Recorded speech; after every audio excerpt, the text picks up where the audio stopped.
close your eyes and let the wind carry you far from everything that feels too loud, too bright, too much.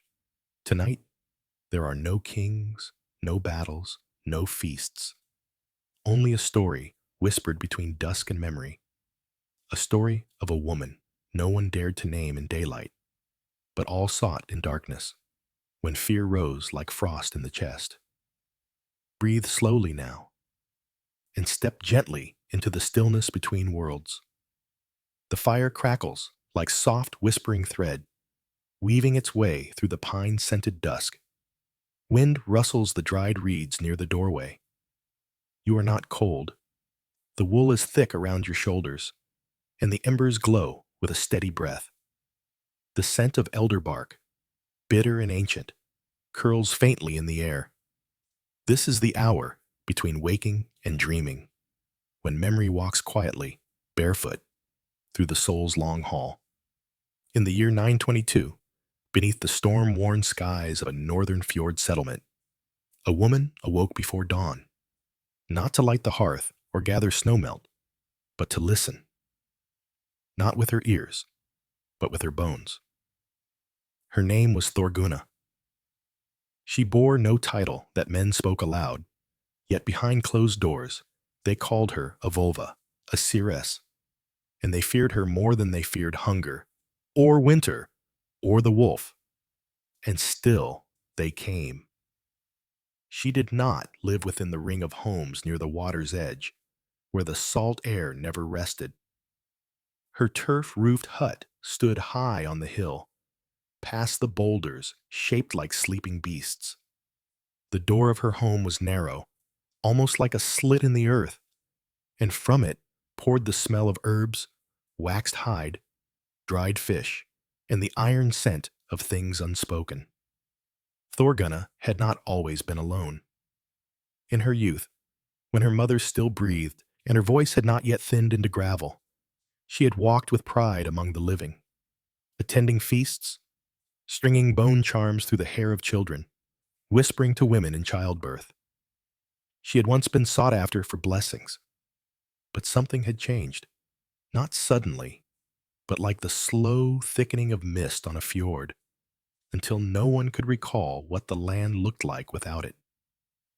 Now they came to her only in silence, by night, one or two at a time. Men whose brothers had vanished, wives who bled too long after winter, chieftains who dreamed of crows on their roof beams. Thorgunna never asked why they came. She simply listened. And then she would reach for the staff. It was carved with rings and knots, aged with use, and wrapped at the top with bleached horsehair. No one else was allowed to touch it. She had slept with it since she was 14, when her mother had handed it to her after 3 nights of stillborn silence. The gift was not spoken of. It was past, like breath, like doom. And now, she sat before the fire, as she did each month when the moon thinned into its ghost face. She sat cross-legged, her hands on her knees, the staff resting in the crook of her elbow. Her eyes were closed, her mouth slightly open, and the song had begun. It was not a song one could remember, not like a tune hummed while weaving flax. It did not rise and fall like a shepherd's call or a cradle lullaby. It slid sideways through the throat, pulling syllables from the marrow. The drum beat she kept was slow, not with a drum, but a hollowed stone bowl and a long-handled spoon carved from ash wood. Each beat echoed like a footstep in snow. She was seeing now. They did not call it seeing, of course, not in the way the farmer watched the frost. This was the sight that came from beneath, from under bark and bone, from things left unburied. She spoke to the threads of fate as one might whisper to the sea, without the hope of reply, but with the certainty of hearing. That night, her breath changed. The fire hissed. The horsehair on her staff lifted slightly, as though touched by fingers unseen, and from her chest a sound escaped. It was not hers, not exactly. It was older than her, thinner, like the voice of a tree long dead, still creaking in the wind. "The ice will melt before it should," the voice said, "and the mountain will break open, spilling fire into the fjord. The boat with the blue sail will not return, and the black-feathered ones will feed where no axe has yet fallen." She did not flinch, did not wake. Her hand only tapped the stone bowl again, once, twice, then silence. The fire cracked again, and Thorgunna opened her eyes. They were not wet, but dry, as if she had walked through dust, or the ash of some distant burning. Her hand trembled as she set down the spoon, and only then did she notice. Someone was standing in the doorway, a girl, no more than 11 winters, wearing a cloak too large for her shoulders, the clasp hanging lopsided like a tired moon. Her face was pale, and her eyes stared, unblinking. Thorgunna spoke, her voice still gravel from the song. "How long have you stood there?" The girl said nothing. She stepped into the room without sound. Her boots were damp with frost, her hands hidden under the cloak, and then, slowly, she lifted one hand. In her palm sat a bundle, herbs knotted together with thin sinew, angelica, wild garlic, and a root still glistening with soil. "My mother said you would need these," the girl whispered, "after the seeing." Thorgunna reached out, but stopped. "Your mother," she said. The girl nodded. "She said you would know which mother." The herbs were placed on the floor. The girl turned and left, the door creaking closed behind her like the soft sigh of a birch branch breaking under snow. Outside, the sky had begun to gray. Not yet morning, but no longer night. And in her hands, Thorgunna took the root and held it to her nose. It was fresh and bitter, and it stung something in her eyes that she had forgotten could sting. She rose, slowly, bones aching, the staff like a second spine. By the door, she paused, not to follow, but to listen, not to the wind, but to what it no longer carried. There is a silence that comes before frost, a hush so complete that even the snowflakes seem to pause, as if listening to their own descent. That silence lingered now, long after the girl's footsteps had vanished. In Thorgunna's hut, the coals murmured low. The herbs lay beside the hearth, their scent blooming faintly into the space where breath once summoned prophecy. It was not the first time someone had come after a seeing, but this child had not brought questions, not asked for names, nor signs, nor charms. Only herbs, and a message unspoken, delivered by her silence. Thorgunna watched the door for a long while. Then she bent stiffly, her joints slow as thawing roots, and knelt beside the herbs. She bound them tighter with a fresh strip of sinew, then tucked the bundle into a pouch of woven nettle thread, placing it among her other talismans. Feathers, bones, coiled fish skin, a lump of black amber with the shadow of an insect caught inside. Her fingers lingered on the amber. Then gently she let the pouch fall closed. Outside, the wind had changed. No longer the steady sea breath from the fjord, but a colder push. From inland, from ice-thick mountains that held stories too old for firelight. The air stung her cheeks as she stepped out. The sky was beginning to pale into that dim gray blue that passes for morning in the north.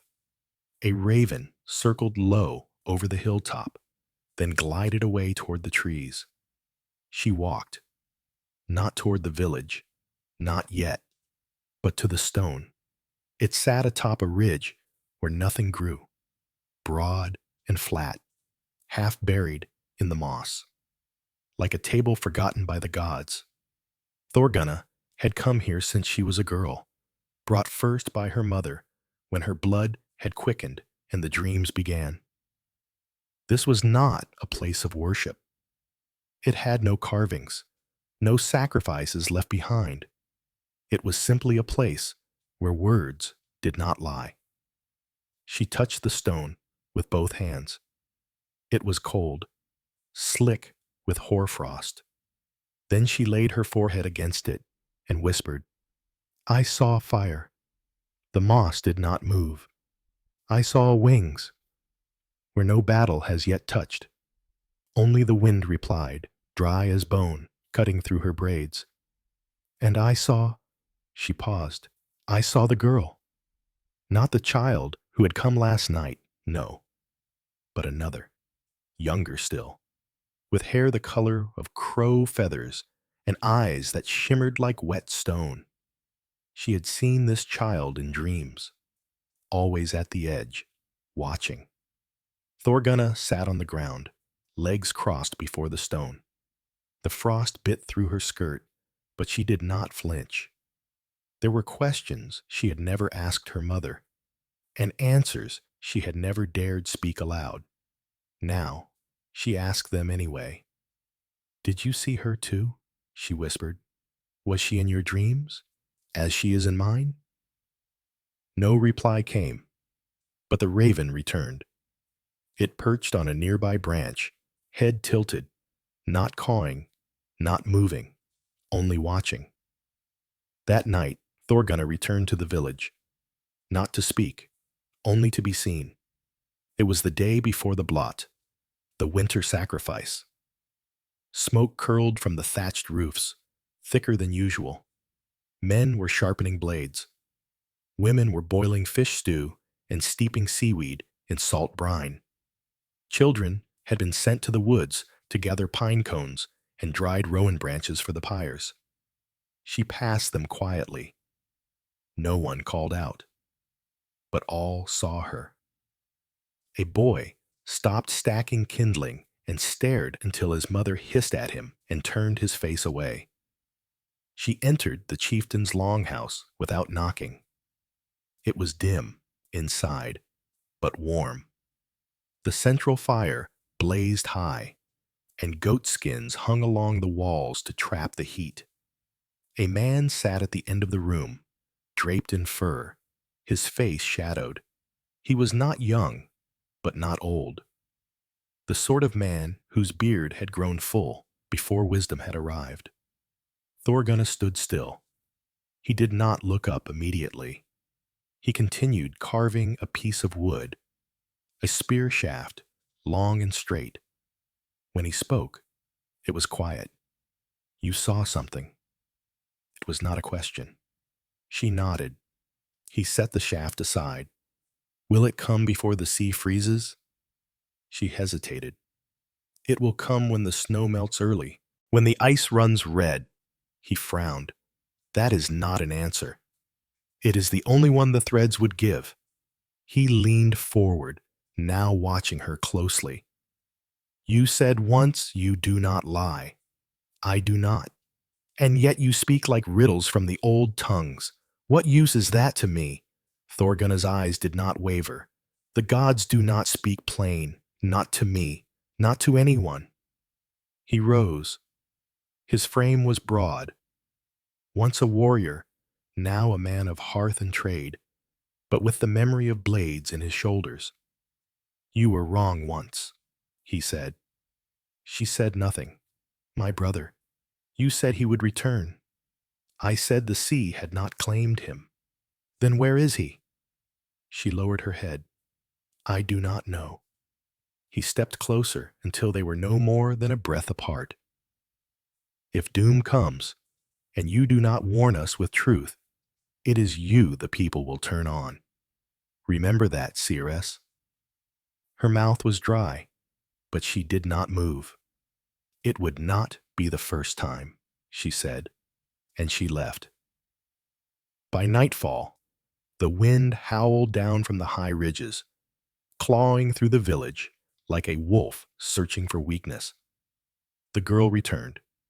She did not knock, only slipped through the door like mist. Thorgunna had not lit the fire. The room was lit only by a dish of oil with a burning twist of linen wick.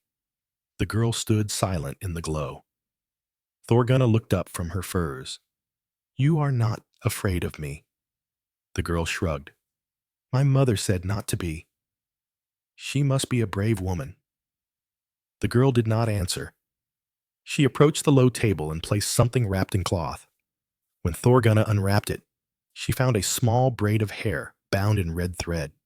It was singed at the end, as though touched by fire. Who gave you this? The girl looked away. She said I shouldn't tell. The hair smelled of smoke and pine. Thorgunna touched it to her forehead. For a moment, only a moment, her breath caught. She saw again, not with her eyes, but deep, as though falling backward into a lake and finding stars beneath the water.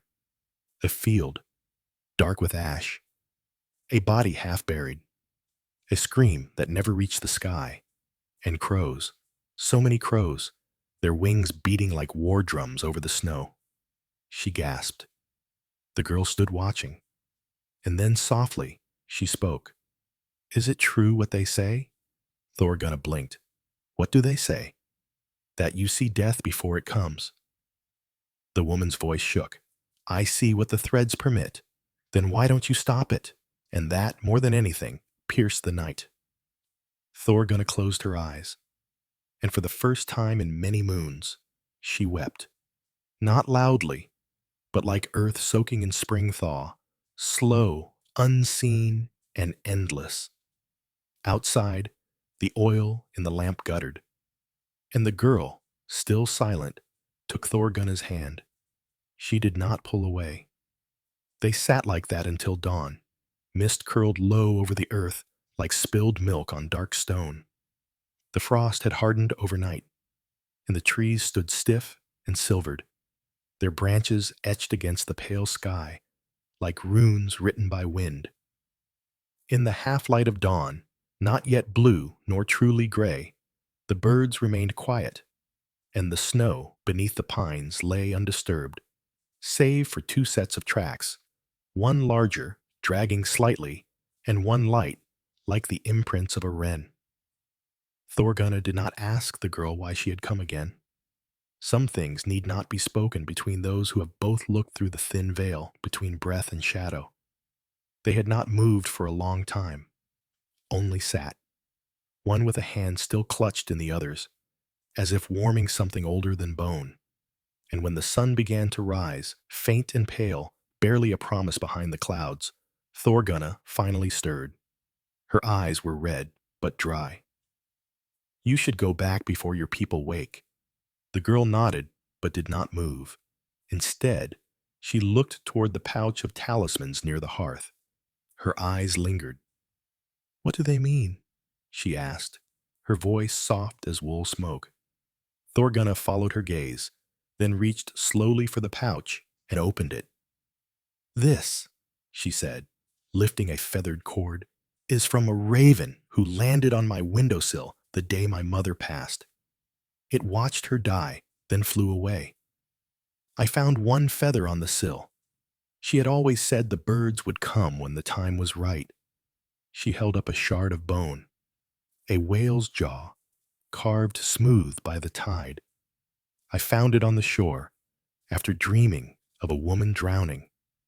Wrapped in seaweed, she wore no name, but I remembered her eyes for years.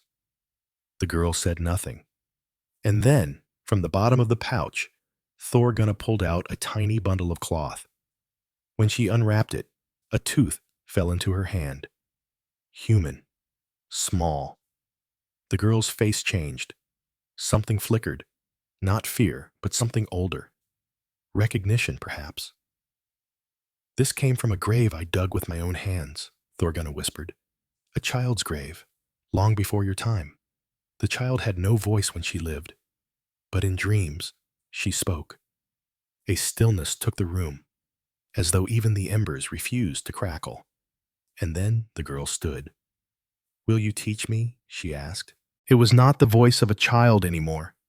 It was still soft, but not fragile. Thorgunna looked up, studied her. Then, without a word, she reached behind her and pulled the staff from where it leaned against the wall. The horsehair still curled around the top, now tangled and singed in places from years beside the fire. She held it out. "Take it," she said. The girl hesitated, then grasped it with both hands, her knees buckled, not from weight, but from something deeper, as though the air around her had thickened, become heavy with voices she had not yet heard. She gripped it tighter, then straightened. Thorgunna nodded once. "You will carry it when I no longer can." The girl said nothing, and yet everything had already been said. Later that day, the village drums began to beat. Slow, heavy, hollow, like the belly of a felled tree struck with open palms. It was the beginning of the blot. The entire settlement gathered at the stone circle near the water's edge, where the tides brought driftwood and the seals sometimes came ashore in spring. A sacred place, not for its beauty, but because it had never failed to answer. The sky above was pale and low, the kind of cloud ceiling that muffled even the wind. People stood in quiet lines. No laughter, no idle chatter. The chieftain arrived last, flanked by his men, and at his side stood a boy with empty eyes. He had not spoken in days. His mother said he had seen a man hanging from a tree, though there had been no tree, only the boy's screams, and the blood on his fingers when they found him clutching a dead squirrel, torn through at the belly. They asked Thorgunna to stand beside the altar. She came without resistance. Her staff tapped against the stones as she walked, each strike echoing in the cold air like the ticking of some unseen clock. When she arrived, the drums ceased. The chieftain stepped forward. "She will see," he said simply, and the people lowered their eyes. Thorgunna did not begin with a chant. She took the staff in both hands, held it high for a moment, and then closed her eyes. In the silence, the only sound was the gentle lap of waves against the rock. Then, softly, she began to speak. But it was not her own voice. It came from within, from the old well of sound that existed beneath language. The words slid out like threads pulled from a tangled net. The ash will rise before spring. The fish will swim backward. The teeth of the land will crack, and the water will glow red. A rider will come who bears no name, and behind him, she paused, her fingers tightened, then loosened. And behind him, she whispered, comes a girl with no shadow. A murmur ran through the crowd. The chieftain's jaw clenched. "That is enough." She did not respond, only opened her eyes. They were wet again, not from fear, but from knowing. The people dispersed soon after. Some spoke of bad omens, others of madness. But none came to her hut that night, not even the girl. The fire burned low. The staff leaned silent against the wall, and Thorgunna, alone on her furs, looked toward the roof beams and waited for the dream. It came late. In it, she stood upon a cliff, wind screaming around her, and below, fire. Not the fire of hearth or offering, but the old fire, from the belly of the gods. It surged and swallowed and danced in shapes no mind could hold, and beside her stood the girl, eyes open, hands outstretched, and in her palm the staff burned, not consumed, but glowing, like truth and pain and memory. She woke before dawn, sweat chilled on her back, and outside something stirred. She rose and opened the door, and found, tied to the lintel with sinew thread, a bundle of herbs, angelica, sea thistle, and a single black feather. The girl had returned, but not with questions, only gifts, and perhaps a beginning. The wind had grown quiet by morning, not gone, only resting, like a breath held beneath heavy skies. A pale light hovered over the fjord, flat and silver, casting no shadows. The tide had retreated far, leaving behind lines of wrack and shells, like the bones of the sea exposed for scrying. Inside the hut, Thorgunna knelt before the hearth. her hands hovering over the embers. Her fingers moved slowly, not to warm themselves, but to feel the rhythm of the fire's heart. Sparks shifted beneath the ash. They crackled now and then, like voices muffled in dreams. Beside her lay the bundle left on her lintel.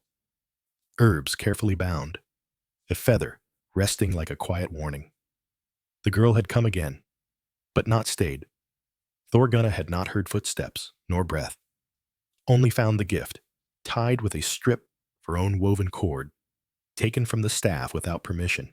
A test, or a promise. She untied the bundle. The black feather came last. It had been plucked, not dropped. The quill was clean, intact, and sharp. She placed it with the others, near the pouch of talismans. And then she sat back and closed her eyes. She waited, not for a vision. Those did not come on command, but for the silence that always followed. It came now, thick and slow, the sort of silence that gathers when the world knows it is being watched. Her breath stilled. The sound of the sea was distant, like a memory drifting down through layers of snow. And into that hush, she whispered, "She is ready." The fire hissed once. That evening, the girl came not as a shadow, not hiding, nor waiting by the door, but openly. She stepped inside, as if it were already her place, and sat before the fire, without being asked. Thorgunna handed her the staff. "You will not use it," she said, "but you must hold it." The girl took it again. She did not flinch this time, but her eyes darkened, as though cloud passed over some inner sun. Thorgunna lit a dish of oil and placed it beside them. The flame burned blue at the tip. Then she reached for the stone bowl and the ashwood spoon. "Tonight," she said, "you will listen." The girl nodded. The first beat came slowly, a single strike on the stone, then another. The rhythm was not a song, not quite.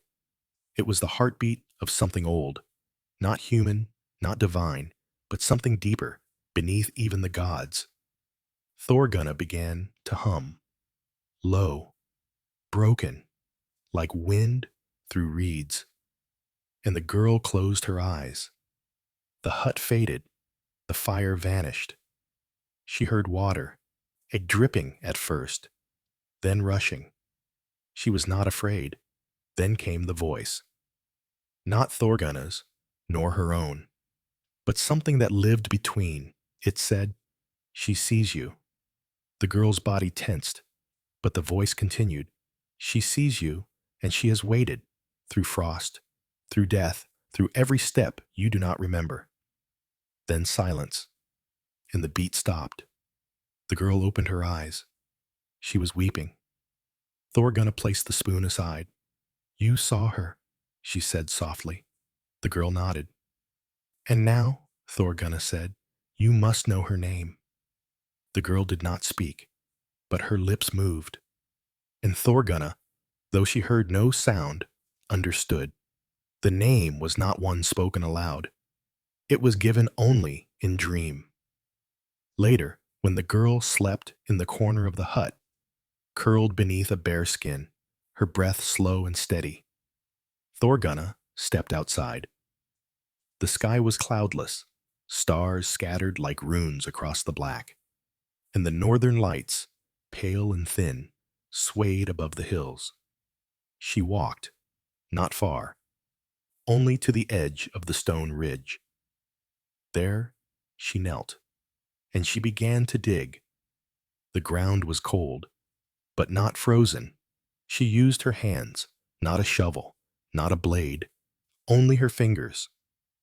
As her nails split and her palms scraped raw, she kept digging until the earth gave way, and beneath it, the bundle, wrapped in oilcloth, sealed with wax, bound with cord. She had buried it 30 years ago. On the night her mother died, she carried it home. By firelight, she unwrapped it. Inside, a cloak, dark wool, lined with fur, hemmed in runes that no mouth had spoken since the day the sky swallowed the old temple in ice. She placed it near the girl and slept. When dawn came, the girl was gone. But the staff remained, standing upright beside the hearth, balanced, as though rooted.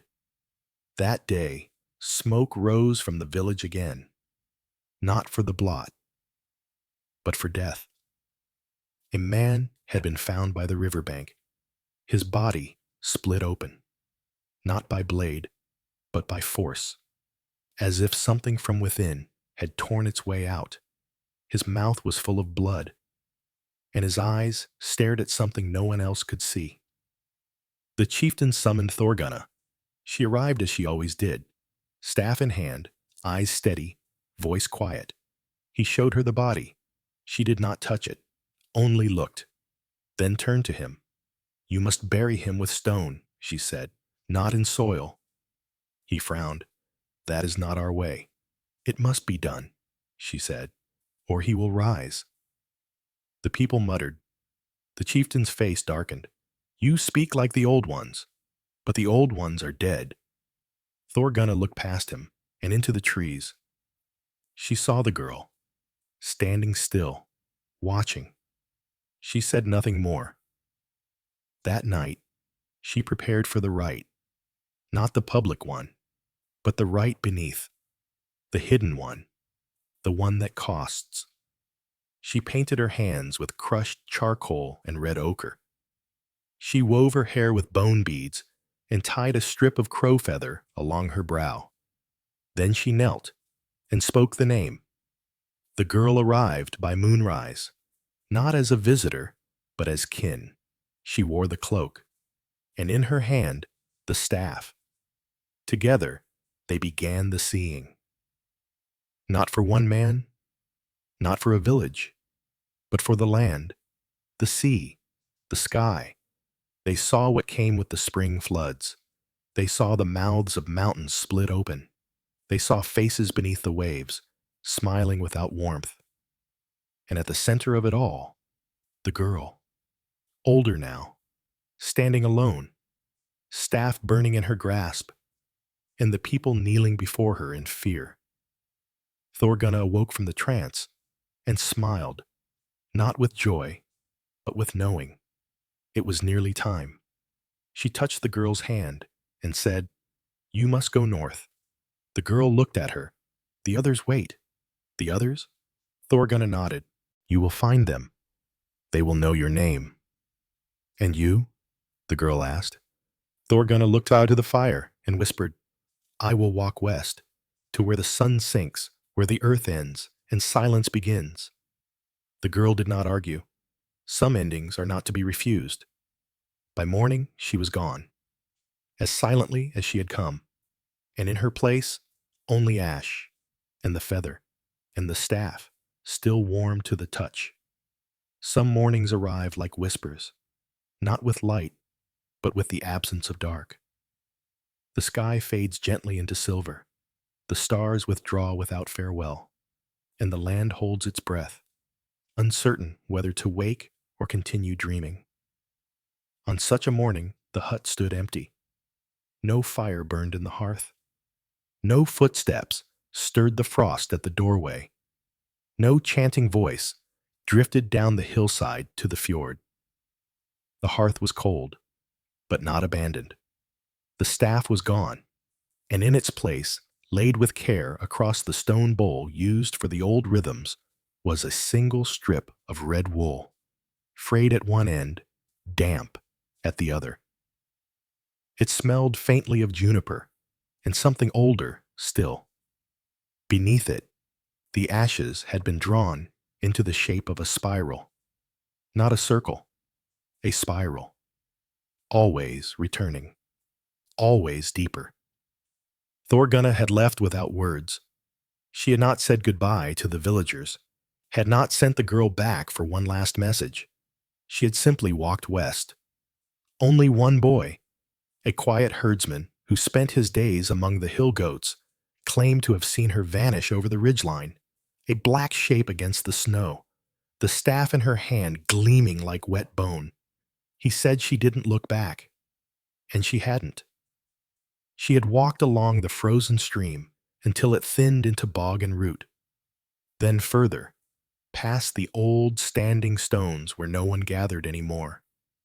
She passed the fallen oak, long split and rotting, its branches shaped like broken arms, and finally, to the place where the sea met the sky, the western cliff. No one found her body, nor her staff, only the tracks of a fox, circling once, then vanishing toward the pines.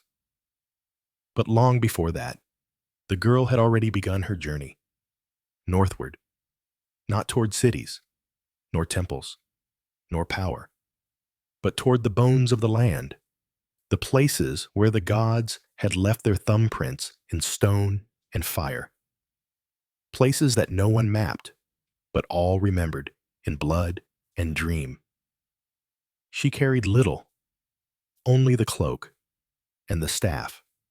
She did not walk quickly, but she did not tire. Each night, she found shelter in root hollows or beneath overhangs. The weather turned, and still she walked. Ice formed in her hair, frost on her lashes. But the staff did not crack. The cloak did not fail. In her sleep, she dreamed. Sometimes of Thorgunna, sometimes of faces she did not know, but could name. One night, by a dying fire, near a frozen creek, she dreamed of a woman with white paint streaked across her cheeks. The woman reached into a fire and drew out a serpent, not burned, but glowing. "You are the third," the woman whispered, "and you carry what we could not." When the girl woke, her hands were warm. The snow around her had melted. She walked again. Villages came and went. Some gave her food. Others turned her away. None dared touch the staff. Children watched from behind firs. Some whispered. Some smiled. The elders were quieter. They remembered, and in their silence they offered dried meat and seal fat and made the sign with their thumbs, the spiral drawn on their chest, passed down from dreams they could not name. On the 12th day of her walk, she reached the river. It was frozen over, but the current still murmured beneath the ice like a heartbeat hidden in stone. She crossed carefully, placing her boots on the thickest frost, the staff tapping ahead of her with each step. At the center of the river, she paused. The wind shifted, and there, standing just across the ice, was another woman, dressed in layers of wolf hide, with hair the color of dusk and a necklace of teeth. Her eyes were old, not in age, but in depth. She did not speak, only tilted her head, and the girl stepped forward. Together, they walked into the trees. They reached a clearing ringed with stones, not carved, not raised, just there, as though the forest had grown around them, unwilling to disturb their rest.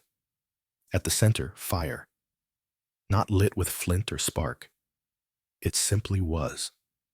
A slow, steady burn of blue and gold rising from no fuel. The woman stepped aside, and the girl entered.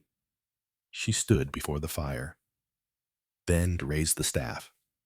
No voice spoke from her throat, but her breath deepened, and within her chest, the old rhythm began, a beat without sound, a drum without touch. And from the stones they came, one by one, silent, wrapped in bark, in hide, in night. All of them women, none young, and each bearing the same look, not sorrow, not fear, but knowledge. They circled the fire, and the girl began to speak. She did not know the words, but they came. They always came. The fire pulsed, the staff hummed, and then silence. Not absence, but presence. The kind of silence that fills the lungs and stills the blood. The women bowed their heads, and the girl wept, not from pain, but from recognition. She had arrived, not at the end of her journey, but at its beginning. They called her by no name, but they placed the spiral in ash on her brow, and they whispered, "She has returned." That night, in a place untouched by maps or songs, she slept beside the fire that did not need wood, and dreamed not of doom, but of balance, of forests healed, of rivers redrawn, of women gathered where men once ruled, not to destroy, but to remember. And the price? It was already paid, in silence, in solitude, in the knowing. Far to the south, in a village by a fjord, a child was born with eyes too wide and a voice that echoed in empty rooms. Her mother wrapped her in seal fur and whispered a name she had dreamed only once. And the wind that night shifted, carrying with it the scent of ash and herbs and horsehair. Thorgunna's name was no longer spoken, but her fire still burned, not in wood, but in blood, and in the girl who walked north, holding fate not in her hands, but in the silence that followed every step. A light snow had begun to fall, slow and delicate as flour sifted through the fingers. The flakes caught in the strands of her hair, nestled into the folds of her cloak, clung briefly to the worn surface of the staff before melting without sound. There was no wind, no voice from the trees, only the hush of breath and the faint rhythm of footsteps in snow that had not yet been broken by the world. She walked again, but not away, deeper, into the place the women had shown her. A valley with no name, ringed with black stones and sky so wide it seemed to swallow the stars. Here, the ground was soft in summer, damp with moss and sweet with heather, but in winter it froze hard and quiet. It was not a place of worship. No gods waited here, only memory and bones. She stepped carefully, her boots crunching against the crusted snow, the staff tapping softly like an old metronome counting the spaces between thoughts. There were others nearby, watching. Not always seen, not always heard, but always present. The elders of the circle had told her the truth in few words. She was not the first, nor would she be the last. They had walked this path before her, not in the same way, but with the same threads wound tight in their hands. Seeresses, wise women, bone singers, death knowers, each had come with a vision, each had left with silence, and all of them had paid, some with exile, some with madness, some with fire. She had not asked what price she would pay. She already knew. In the nights that followed her arrival, she learned the unspoken ways. No one gave instructions. But still, she came to understand. Each morning, she gathered water not from the stream, but from the hollow stone behind the fire circle, where it pooled cold and still, fed by ice and silence. Each night, she slept not on furs, but beside the roots of a twisted pine whose bark bore ancient scars, each marked the record of another woman's dream. And when the others called her, not with words, but with the low thrum of the bowl, she came, always with the staff in hand, and sat at the edge of the fire that never died. They never spoke of the world beyond the trees. The fjords, the villages, the sea paths, all of it forgotten, not forbidden, just no longer necessary. One evening, as the snow thickened and the night pressed close like wool wrapped around the land, the circle gathered in silence. They wore no symbols, no colors, no cloaks of rank. Only their breath marked them as alive. The girl sat beside the fire, her legs tucked beneath her, the staff across her knees. And the voice came again. It was not outside her, nor fully inside. It came from between. "You have seen," it said. "Yes," she whispered. "You have named." "Yes." "You have not chosen." She lowered her eyes. "I do not yet know the path." The voice did not answer. The flames shifted. They turned blue and then white. A woman stepped forward. Her face was lined, her eyes pale with age or memory or both. She carried a small leather bundle, bound in sinew. Without a word, she knelt before the girl and laid the bundle on her lap. Inside, bones, tiny ones, bird bones, each carved with a rune, faint and fading. "These," the woman said, "were mine." The girl touched one. It was warm, though the air was cold. "I do not want your burden," she said softly. The woman did not smile. "It is not a burden. Then what is it?" The woman looked into the fire. "A question." The girl blinked. "What kind?" "A deep one," said the woman. "One that must be asked without voice, answered without words, and lived without comfort." The fire pulsed again, and in its glow, the woman stepped back. The girl was alone now, though others watched. She took one of the bones and closed it in her palm. She sat that way for hours, until the fire dimmed to coals, until the wind sighed down from the mountains like a warning, until the bone in her hand grew cold. Then she stood and walked into the trees, alone. There was a cave not far from the stone ring, hidden beneath roots and rocks, its entrance narrow, its depth unknown. No one had spoken of it, but she had seen it, in dream, in memory, in the spiral. She crawled inside. It was dark, but she was not afraid. The staff did not touch the walls. She held it across her back, like a memory worn as armor. Inside, the ground sloped downward. Water dripped from the ceiling.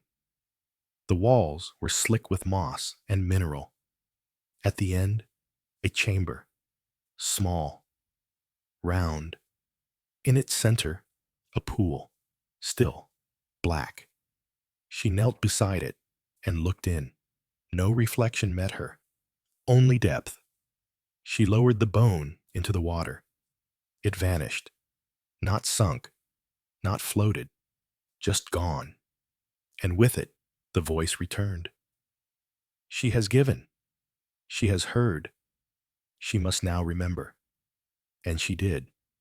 She remembered things that had never happened, battles not yet fought, children not yet born, fires not yet lit, and above all, silence. So much silence, but not emptiness. The kind that holds, that knows, that waits.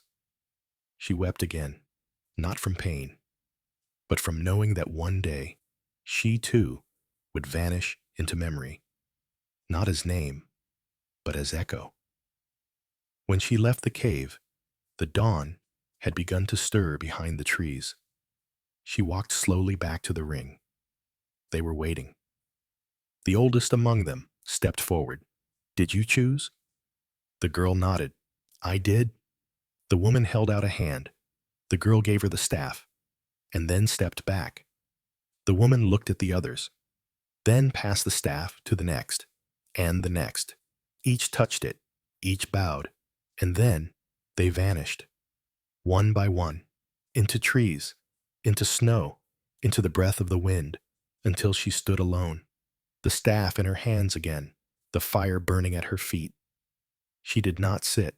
She stood and turned west, toward the place Thorgunna had gone, and in her chest a rhythm beat, not a drum, not a voice, just the knowing. Snow melt dripped from the branches like the ticking of some forgotten clock.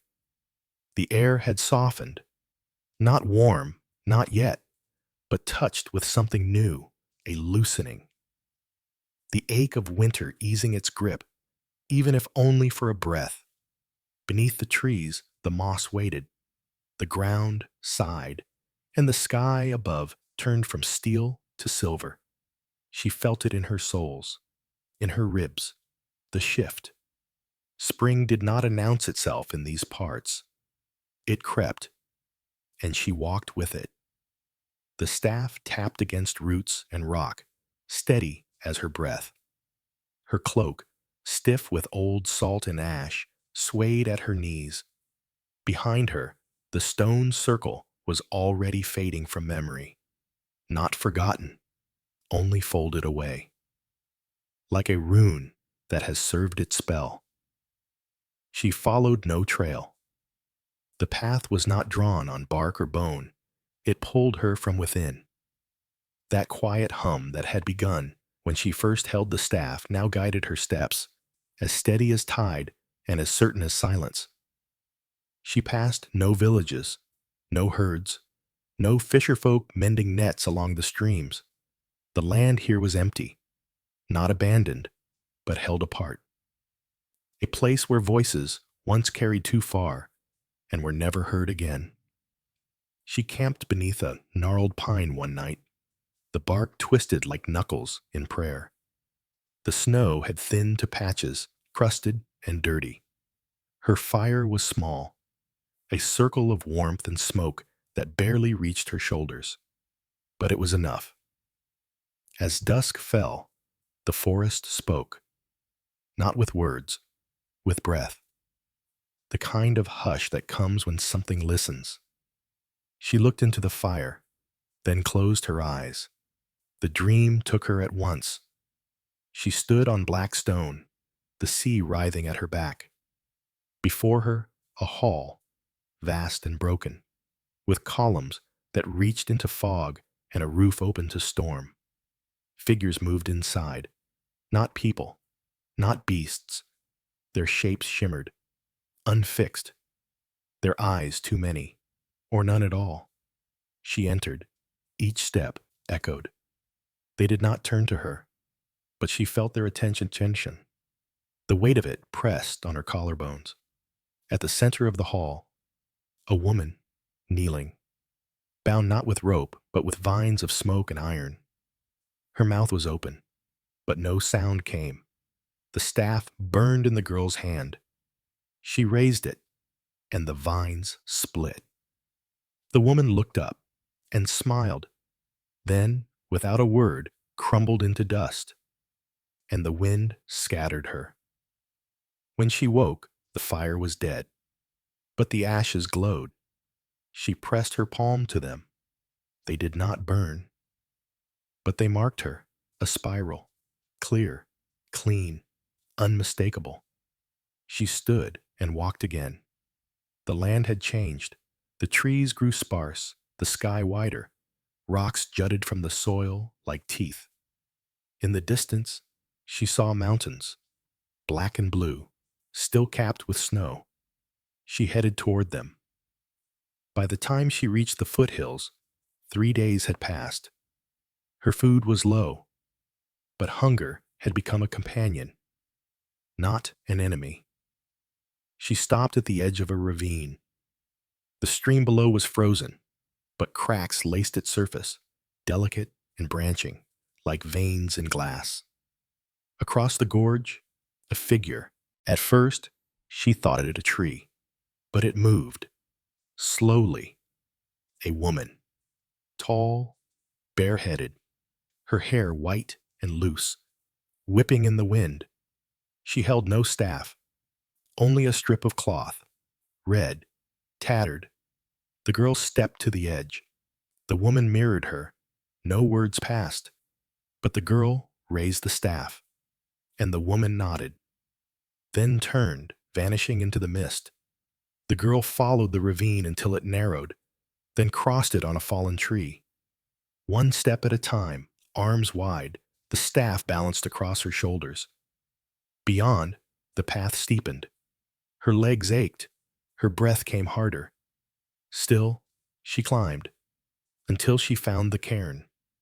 Rocks, carefully stacked, dark with lichen and time. At its base, a bowl, stone, smooth, black.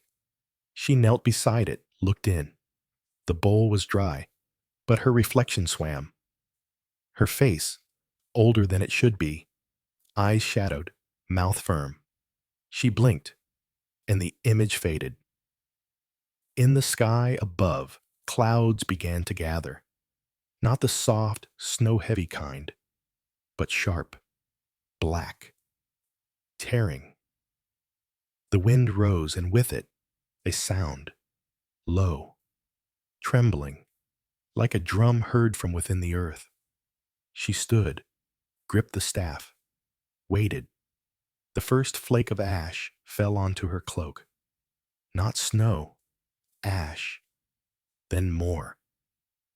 A soft fall, gentle, and yet final. She turned her face upward. The mountain above her, one she had not noticed until now, was smoldering, not erupting, not yet, but alive. She stepped back from the cairn and placed the staff across the bowl, then turned and walked away. She did not run. She did not look back. The mountain would remember her. It had heard her steps. As she descended into the trees once more, the ash fell faster, and the wind carried a scent she knew too well. Char, salt, the beginning of the end. She reached a clearing by dusk. The air was thick, not choking, just full, of memory, of warning. And in the center of the clearing, a figure sat by a fire, the woman from the ravine, closer now, her skin darkened by sun and age, her hands busy over the bowl. When the girl entered, the woman looked up, then nodded. "You came." The girl sat. "I dreamed of you." "I know," the woman said. "You brought the staff." The girl looked down. "I left it." The woman stirred the bowl. "You will take it again." The girl frowned. "But I was told—" "No one told you," said the woman. "They showed you. There's a difference." She handed the bowl to the girl. Inside, broth, clear, dark. It smelled of roots and fire and grief. The girl drank, and her breath caught. The fire beside them flared, and in its center, the staff reappeared, blackened now, shorter, but unbroken. The girl stared. The woman smiled. Things change, even truth. The girl reached for it. It was warm, not with fire, with presence, with knowing. She looked to the woman, but she was gone. Only the bowl remained, and the scent of something ancient rising in the smoke. She held the staff close and whispered the name she'd not spoken aloud in moons. Thorgunna. And in the fire, the embers shifted, as if stirred by breath. Frost laced the edge of the bark in delicate spider lines. The fire was nothing now but a dull, orange core pulsing beneath a blanket of charred wood. Smoke no longer rose. It lingered, low, heavy, like an old song hummed at the wrong time of year. And beside the last of its warmth, she sat alone. The staff lay across her lap. It was different now, thicker at the base, as if it had taken root in her hands. The runes once carved in sharp lines had faded, not from wear, but from some internal fading, as if they had passed into her already, no longer needing to be seen. The horsehair at the top was gone, burned away, perhaps, or offered. The staff had changed, and so had she. She had not eaten in 2 days, but she was not hungry. Her limbs ached not from strain, but from weight. Not the weight of bone or burden, but something deeper, a knowing, a truth that pulled her spine straighter, even as her body began to bow. The clearing was still. No wind, no birds, just her breath, slow and steady, and the earth beneath, warm in places it shouldn't have been. She pressed her fingers into the soil and felt it, a heartbeat, not hers, the land's. Something was coming, not soon, Now, the spiral on her palm, faint now, barely visible, pulsed with heat. She rose, took the staff in both hands, and turned toward the smoke. It rose from the valley below, thin at first, then dark and wide, not from hearths, not from cook fires, from the mountain, the one that had listened. It had heard her steps and answered. She descended slowly, the path softening with each hour. The snow gave way to wet ground, patches of moss, the first shoots of spring green piercing the dark. Birds had returned, but they did not sing. They watched. When she reached the river, it was no longer frozen. It rushed with meltwater, swollen and fast, its surface broken by branches and broken shapes that moved too quickly to name. She did not cross. Instead, she followed it until she saw them.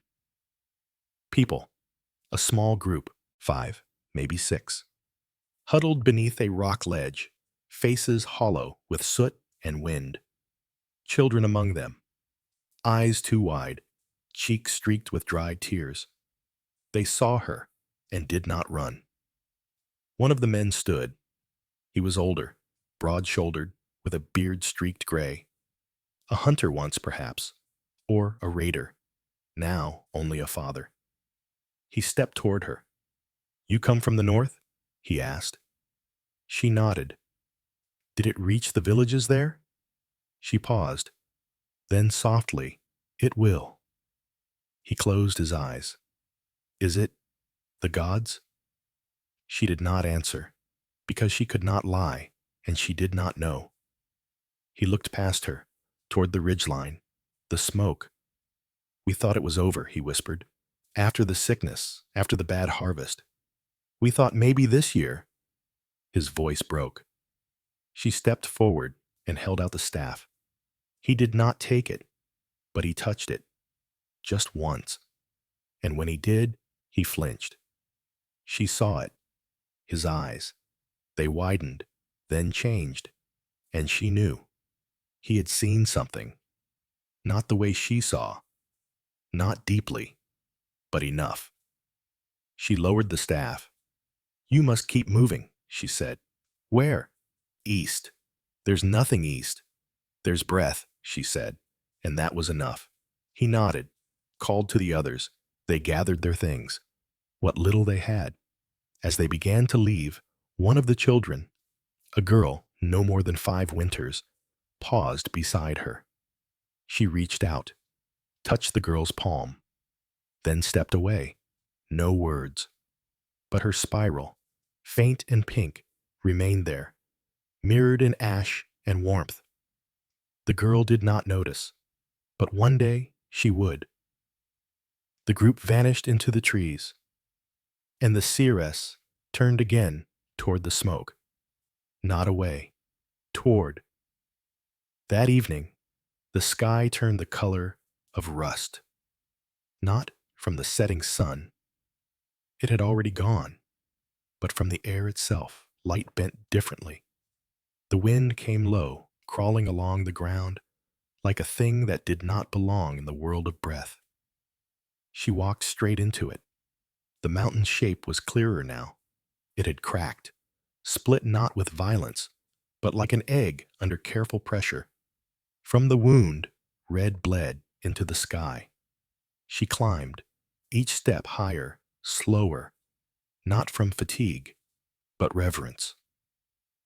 The air grew thick, every breath a weight, and at the summit, a sound, low, constant, a hum, like voices just beneath the skin of the earth.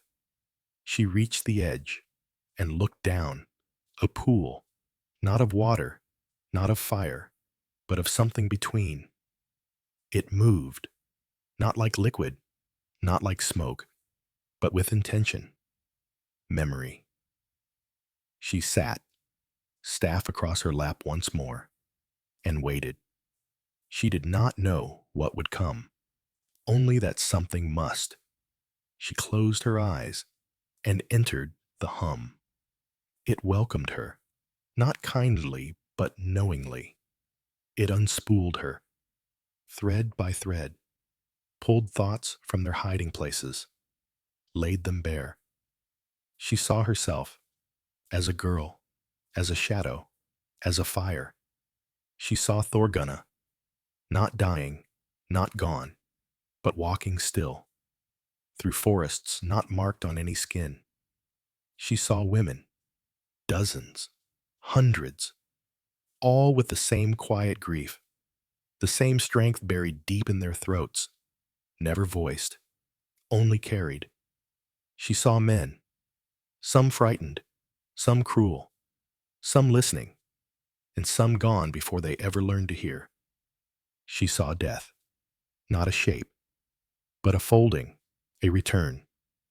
And then she saw something else, a door, not made of wood, or stone, or bone, a door made of breath. It stood before her, and she knew she could pass through. She could leave the thread, unwind, be done. But she did not move, because she also saw what waited behind her, a field, wide, dark, waiting, and in it, others, not yet born, not yet broken, girls with spirals on their palms, boys with dreams they would not admit, mothers with voices they had never used. She turned away from the door and stood. She reached for the staff, but it was no longer there. It had passed into the fire, into the land, into the spiral. She looked to her hands, empty but steady, and she smiled. Then walked down the mountain. The air cooled behind her, the smoke cleared, and far below, in the forest, a new drumbeat began, faint, soft, but steady, the way roots speak, the way women remember. The wind moved through the trees with a voice like old cloth, dragging, soft, and full of threads that had unraveled too long ago to name. Where the branches met overhead, thin blades of light cut down through the forest canopy, flickering across her cheeks as she walked. The light did not warm, but it soothed in the way that a hand resting lightly on the shoulder can still be felt long after it's gone. She had descended from the mountain, not quickly, not even purposefully. Just one foot, then another. The air grew lighter with each hour, but her chest did not. Something stayed, a heaviness, not of grief, but of recognition. The kind of knowing that could not be spoken aloud without cracking the tongue. There was no more ash in the air. The land, too, had settled. No more hum beneath the soles. No more sense that the mountain was listening. It had spoken, and now it rested. But down here, in the valley where smoke once pooled and water had run backward through the stream beds, something remained undone. She passed a broken tree, split down the middle, not by lightning, not by blade, just opened, as though it had chosen to release something. The birds watched her from the high boughs. They did not sing, but they did not flee.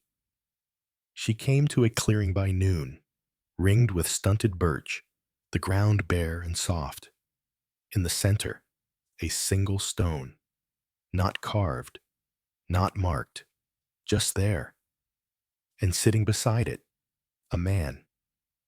He did not startle when she entered, did not rise. He was whittling, slowly, a sliver of bone in one hand, a thin bladed knife in the other. Shavings drifted like snow onto his knees. She stopped. He looked up. His beard was thin, his face sun-darkened, his eyes the color of wood smoke. "You're late," he said. She tilted her head. "I wasn't told to come." "No one's told, girl. You come when you're ready." He pointed to the stone. She sat. They said nothing for a long while. The birds returned to their songs. The wind sighed. Finally, he handed her the bone sliver. She turned it over. The surface was smooth, but there was something carved, so faint it could only be felt, not seen. A spiral. He gestured toward the forest beyond the clearing. You'll find them there. She waited. Who? He did not answer. She didn't ask again. Instead, she rose and walked in the direction he'd shown. It was not far. Past the third stand of pine, the ground dipped into a shallow hollow. And there they were, 3 of them. Women. All seated. All still. Their eyes closed, faces lifted slightly as if listening to a song that drifted only in silence. One was young, one was old, one wore a veil, her hands wrapped in red linen. She stopped at the edge. They did not move, but she knew she had been seen. The youngest opened her eyes. You carry no staff, she said. I left it. The veiled one smiled. You never truly carry it, she whispered. It carries you. The eldest extended a hand. She approached, knelt, and placed the carved bone in the elder's palm. The woman closed her fingers around it, then opened her mouth and exhaled, one long, steady breath that seemed to stretch beyond time. It rippled through the hollow. The birds fell silent again. The trees stilled, and the ground pulsed once beneath their knees. You are the one who chose not to pass, said the youngest. I had to, she replied. No, said the veiled one. You wanted to. She said nothing. The old woman placed the bone on the ground, and the moment it touched earth, it sank, as if the soil had opened only for that. And where it vanished, a sprout emerged, tiny, green, unfolding. The girl stared. She felt her breath hitch. That is not my doing, she said. It is your refusal, the veiled one answered, and that is enough. They sat together until twilight, and when the sky turned violet above the trees, the eldest woman rose and beckoned. They walked, single file. The hollow behind them closed again with silence. They passed through deeper forest, where roots tangled above the ground and the moss seemed to blink in the failing light. At last, they reached a pool, dark, still, but reflecting stars not yet risen. Here, the youngest knelt and dipped her hands into the water. She scooped it up and poured it over her head, then turned to the girl. Now you may see. The girl stepped forward, knelt, and peered into the pool. She saw no reflection, only movement, threads, dozens of them, some thin, some thick, all shimmering, weaving, crossing, and she saw herself, not once, many times, a girl, a woman, a child, a crone, a flame, a breath, a silence. Each image flickered and passed. She did not pull back. She leaned closer until the water touched her forehead, and then she knew. This was the price. Not death, not exile, but continuity. She would never truly vanish. Not like the others. Because she had refused the door. Because she had walked back down the mountain. Because she had been seen. The youngest whispered, You will live many lives. And the veiled one added, But always the same thread. The old woman took her hand and traced a spiral on her palm. But this time, the mark did not fade. It burned and stayed. When she woke, for it must have been sleep, though she had not felt her body fall, she was alone. The pool was gone. Only dry leaves beneath her knees. The sky above her a deep indigo, heavy with the promise of frost. She stood, and in her hand, the staff. But it was no longer what it had been. It was slender now, twisted as if grown from root. No runes, no horsehair, only one mark at its center, a spiral, carved not with tools, but shaped by time. She looked to the east. The wind shifted, and in it she heard it again. A hum, low, beneath breath. The others were waiting, not here, but elsewhere, in firelit huts, in circles of stone, in girls just learning to listen. And the story was not yet done. There is a way the stars fall into themselves near dawn, not suddenly, but shyly, as though the sky exhales, dimming each light one by one until only the pale hush of morning remains. It was that time now, a soft hour, gentle in its quiet, where frost clung to branches not from stubbornness, but from habit. She walked with no sound. Her boots pressed down old leaves and dew-wet grass, but they made no mark.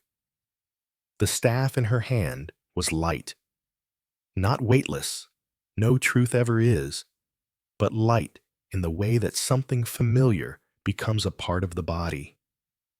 She did not feel it as separate anymore. It simply was, a part of her now. Ahead, the forest thinned. The trees grew crooked here, bent as if from listening too long. Their roots rose up from the earth like sleeping serpents, coiled and slow. She stepped over them, careful not to disturb what might still dream below.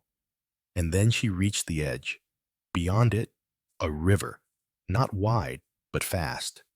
Swollen from melt and rain, it hissed over rocks and whispered down the banks. Across the water, smoke rose from a small settlement, thin trails curling into the cold air. She could make out the rooftops, turf-covered, low, shaped by wind, a farmstead perhaps, or a hamlet too small to name. She paused, listened, not to the river, but to the silence around it. She heard nothing. No birds, no axes, no dogs barking in the yards. Only the river. She crossed on a felled log, her arms held wide for balance. The staff tapping once against the wood, a sound like memory knocking against bone. When she stepped onto the far bank, she saw the first body. A woman, face turned toward the sky, eyes open. Her skin blue at the edges. No blood, no wound, just stillness. She knelt beside her, touched her brow, still warm, recently gone. Her hand trembled, not from fear, but from recognition. The silence was not natural, it was made. She stood and moved into the village. There were others. A man slumped beside a well, his hand still reaching for the bucket rope. A child curled beneath a bench. An elder in his bed, eyes closed, face peaceful. No signs of struggle, no fire, no ash, no plague. She walked the whole village. 13 souls, all quiet, all still. And at the center, the longhouse. Its doors stood open. Inside, the hearth was cold, but the stones were still black with soot. Someone had cooked here not long ago, and yet no pot remained, no bowls, no tools. Only one object remained on the far wall, hung on a peg, a piece of red cloth. She stepped closer. It was torn, frayed at one edge, and in the weave, a single black spiral stitched in thread barely darker than the wool. She touched it, and the air shifted. A wind rose, sudden and strange, as though the land had drawn a breath in warning. She turned and saw the girl, no older than 10 winters, standing in the doorway, her hair unbound, her hands empty, her face calm, alive, the only one. They stood for a long moment, neither speaking. Then the girl spoke. "I dreamed of you." Her voice was steady, not frightened. The seeress nodded. I dreamed of you, the girl repeated. When the quiet came, the seeress stepped forward, kneeling low. Do you remember what you saw? The girl nodded. Women in smoke, eyes closed, but their hands were fire. The seeress felt the rhythm rise in her chest, the old hum, the one that came before a song. She touched the girl's palm. It was warm. She turned it over. And there, faint, a spiral, not burned, not drawn, just part of her. The girl looked down. Does that mean I'm next? The seeress hesitated. It means you were chosen. By who? By breath, she said, and silence, and the thread that binds all things. The girl looked away. They didn't suffer, she said. They just stopped. I know. The seeress stood. We must bury them. Why? Asked the girl. So the land remembers. They worked together all day, digging shallow graves along the birchwood edge, covering each with branches and stone, speaking no names because the girl did not know them, but singing the low notes the seeress had learned beneath the mountain. It was dusk by the time the last was laid down. The girl was covered in dirt, her hands red, but she did not cry. She only sat at the edge of the field, watching the sky. They said the gods were gone, she murmured, but I think they were just listening. The seeress sat beside her. They are always listening, but they don't help. Sometimes they do, the woman said, but not the way we ask. The girl picked up a stone, turned it in her hand, then passed it to the seeress. I want to go with you. The woman looked at her. Are you ready? No, said the girl, but I still want to go. The woman smiled and nodded. That night, they slept side by side in the longhouse. The fire crackled again for the first time in days. And as the wind turned outside, the girl whispered, What comes next? The seeress closed her eyes and whispered back, a new thread, and far away, beyond the forest, beyond the mountains, beyond even the sea, something stirred. A story begun. A spiral drawn in ash. The scent of morning bread never came, nor the cries of cattle, nor the rattle of water drawn from the well. The village was no longer alive in the way people understood life, but it had not vanished, not completely. It sat there still, watching through shutterless windows and soot-streaked beams, like a shell once full of voice, now hollow and echoing. But there were two breaths in it now, two hearts, two sets of footsteps stirring the soil before the frost fully melted. The girl had not spoken when she woke. She had sat up, rubbed her eyes, and looked at the fire's fading glow, as if listening for something inside it. Then, without a word, she rose, took the staff from where it leaned near the hearth, and offered it back to the woman, not with arms trembling, not in fear, but in recognition, as though to say, I know now. And she did. The seeress accepted the staff quietly. She strapped the bundle of dried roots and coiled twine to her belt, then handed the girl a length of fur-lined wool, cut from her own cloak the night before, stitched with quick hands in the dark. They stepped outside together. The wind had changed again, milder now, from the east, from the direction of dawn. They walked without discussion. The girl followed slightly behind, sometimes watching the birds, sometimes stepping in the same footprints the seeress left behind. The land shifted as they moved, slowly at first, from the flattened grass of old paths to rougher soil, to stone outcroppings where moss grew in spirals without being shown how. Around midday, they passed the standing tree. It looked ordinary from afar, just a tall pine, crooked at the base, bark blackened by age. But the girl slowed when they came near. She touched the trunk. There's something here, she said. The seeress nodded. There is. What? Memory. The girl looked closer. Etched into the bark, almost invisible unless the sun struck it just right, were tiny lines, thin, spiraled, some shallow, some deep. A record, not of words, but of touch. She traced one with her finger. Is it a grave?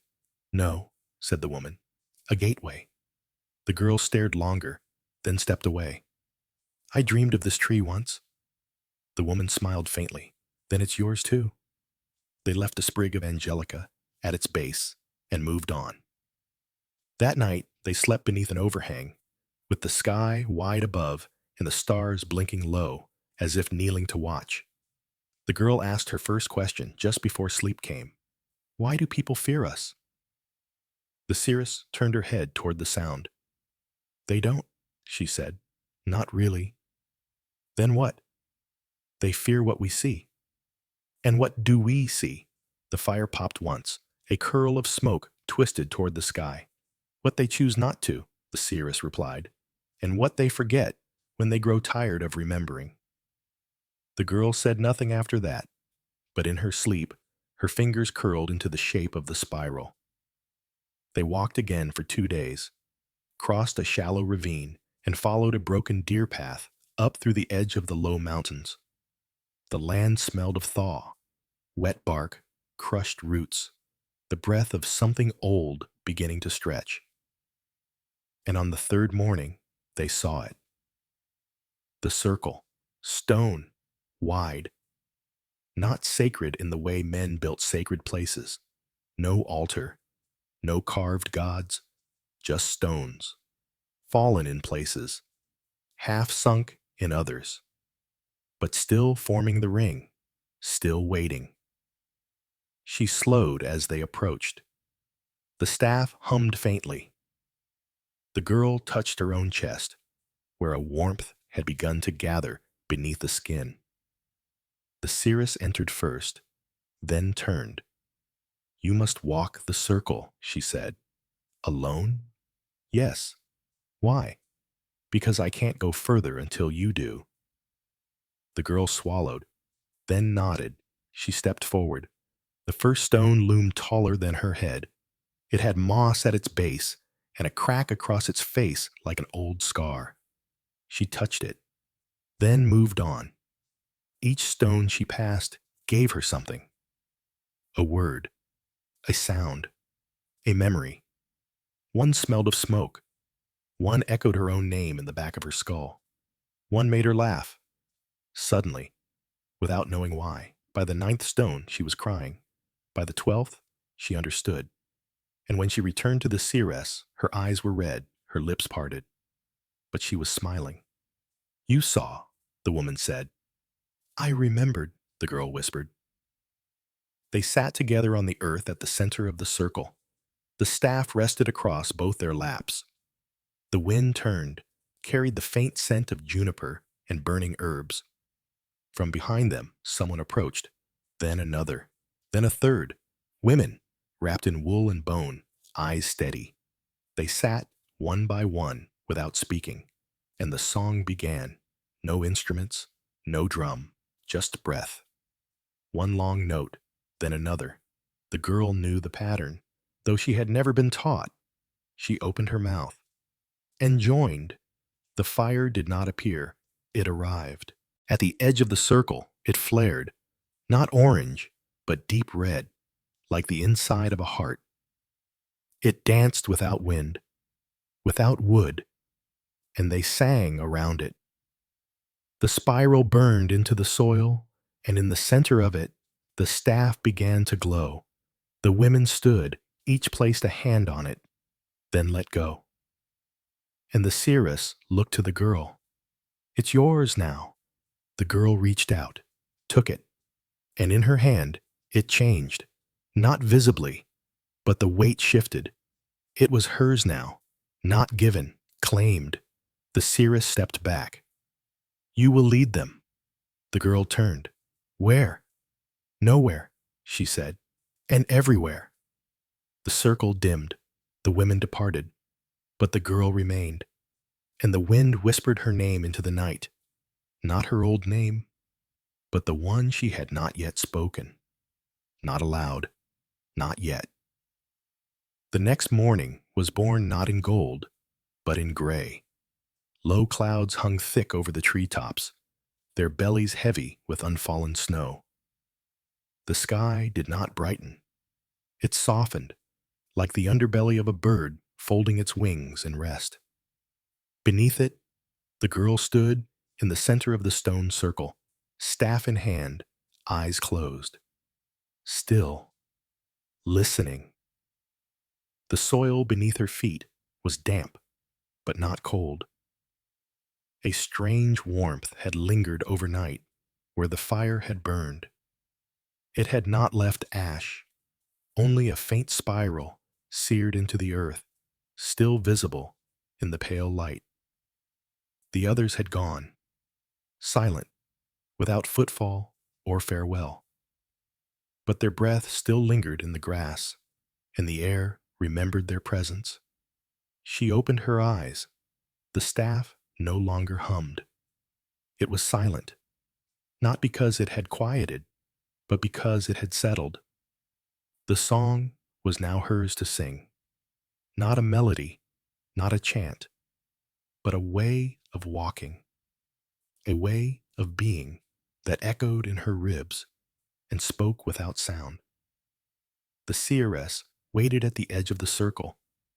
Her eyes followed the girl, but her hands were still. She had nothing more to give. The girl crossed the stone ring without a word, and the woman bowed her head. They walked once more, through thickets of dead rose, thorns catching their cloaks but not drawing blood, across frozen marsh, where the reeds stood brown and brittle, past a line of cairns, half buried in snow, each marked only by a single red stone. The girl asked no questions. She no longer needed to. That night, they reached a place where the forest broke open like a mouth, and the sea showed its teeth. Black water, wide and heaving, rolled endlessly beneath the cliffs. Wind whipped salt through the air. The girl stood at the edge and looked down. Far below, waves crashed against jagged rock, sending up spray that reached like arms toward the sky. The seeress joined her, and for a long time they said nothing. Then the girl spoke. "This is where it ends." The woman nodded. "And begins?" A pause. Then, "You came here once?" "I did. What did you leave behind?" The seeress's breath caught in her throat. She looked out at the water and said, "My name." The girl was quiet a moment, then stepped closer to the cliff's edge. "There's something in the sea." "Yes." "Calling." The wind rose. Beneath it, barely audible, came the low rhythm of a drum. No, not a drum. A heartbeat. She knelt and placed her hand against the stone. It vibrated, faintly, as if the land itself remembered something. From far off, a shadow moved across the surface of the water.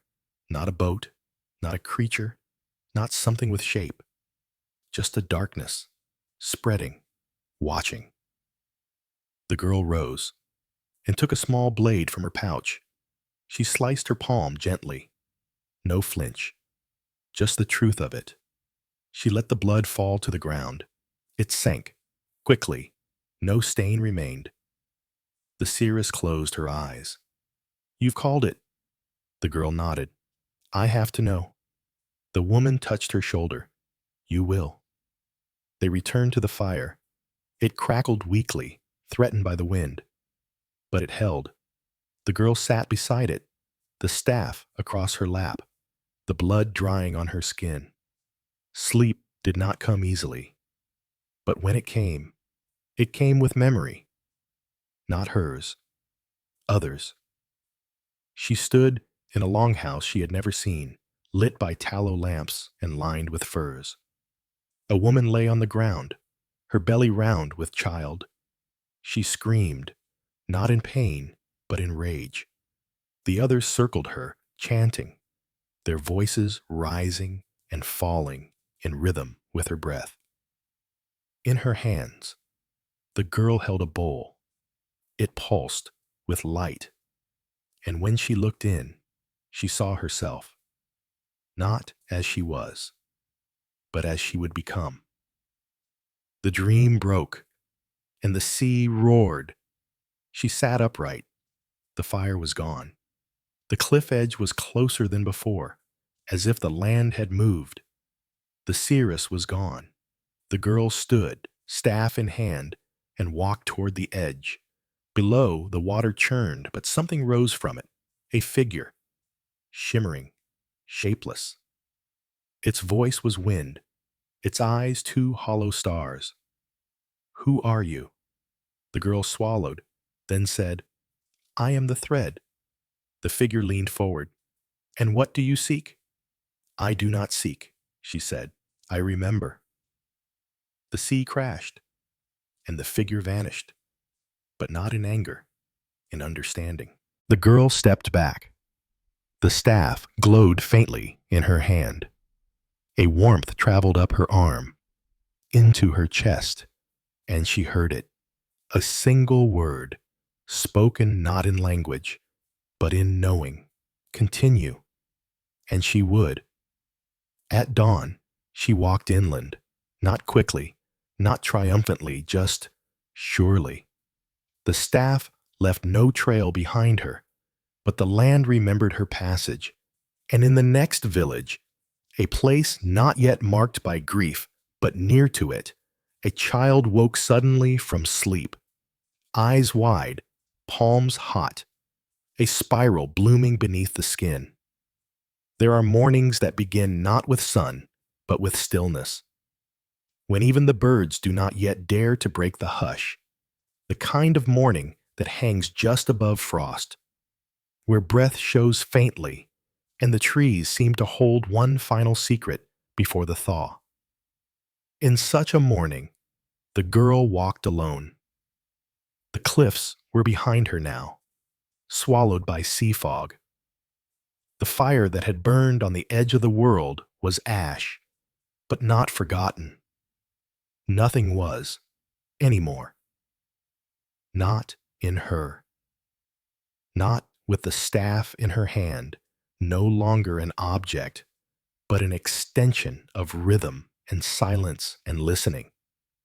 She passed into a birchwood grove, the trunks pale as bone, their papery bark peeling in spirals too perfect to be coincidence. She paused, touching one tree gently. Her fingers rested on the spiral in the bark, one not made by hand, but grown from within. "Have you ever wondered," she whispered, "why the spiral returns?" The tree, of course, gave no answer, but her bones did, because it must, because it cannot end, because all things, joy, grief, memory, forgetting, spin outward, then inward, then outward again. The staff pulsed once in her grip. She moved on. By midday, she reached the edge of a wide marshland, its waters high from spring melt. Frogs sang in low chorus, and distant cranes moved like drifting thoughts across the reed tops.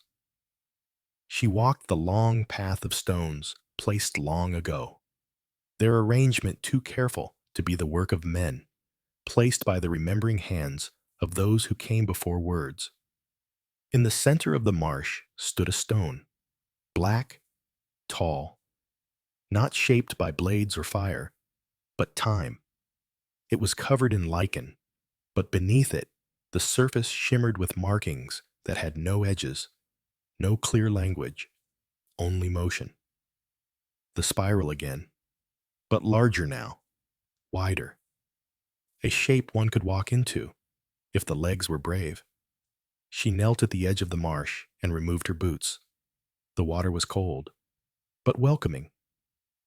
She waded in, slow and quiet, until she reached the base of the stone. It stood taller than she, but it did not loom. It waited. She placed her hand against it, and the vision came. No drum, no trance, no voice whispered from the roots of the earth. Just presence. A village, not yet built. A child, not yet born. a famine not yet named, a war not yet started. She saw them all, threads woven together, not in line, but in spiral, and at the center of it, always, a woman, sometimes herself, sometimes not, sometimes old, sometimes silent, but always standing, always with the staff, always remembering. Her knees shook, not from fear, from release. The knowing did not crush her, it unfolded her. And when she pulled her hand away, she felt not lighter, but whole, as if a shape long missing from her had returned. She stepped out of the water. The frogs were silent now, watching. The cranes had vanished. She dried her feet and sat at the edge, combing moss from her skirt, listening to the wind carry stories she hadn't yet heard. Then, a sound, a soft footfall behind her. She turned.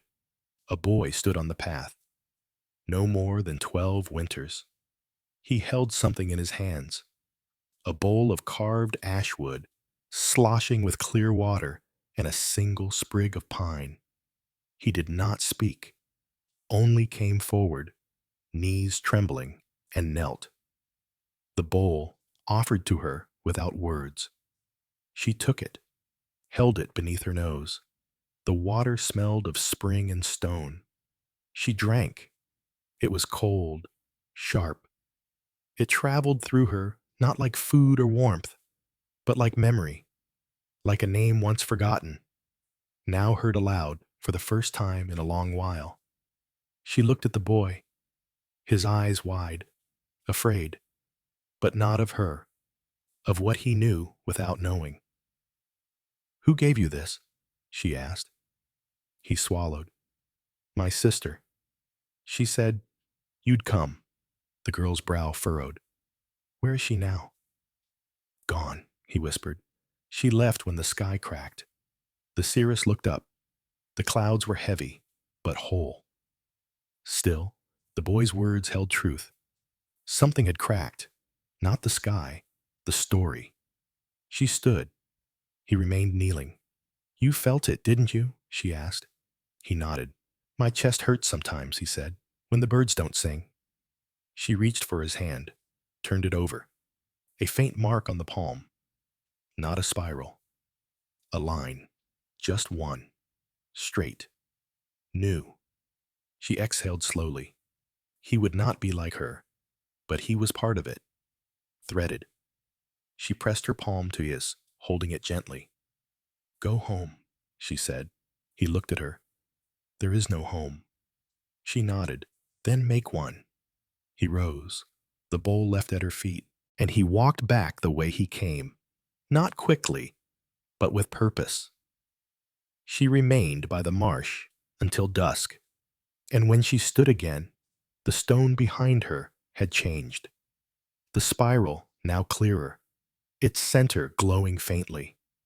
She placed her hand on the staff once more and whispered, "I remember." The wind answered, and for the first time in many moons, she smiled, because she knew someone was watching. There are moments in the life of the land when everything pauses, not in silence, not in stillness, but in a held breath. The birch leaves shivered faintly under the weight of that breath. The frogs no longer called, and the reeds along the marsh lay flat against the water, as if bowing towards something they could not name. The seeress stood beside the glowing spiral carved into stone, her eyes fixed on the place where the boy had vanished into the trees. It had begun again, not for her, but for him, and for whatever came after. She gathered the ashwood bowl he'd left behind, heavy now with meaning, though empty of water, and tucked it into the satchel at her hip beside herbs and charms and the broken loop of horsehair from her first staff. A reminder that all things changed, and all tools, no matter how sacred, must someday be surrendered.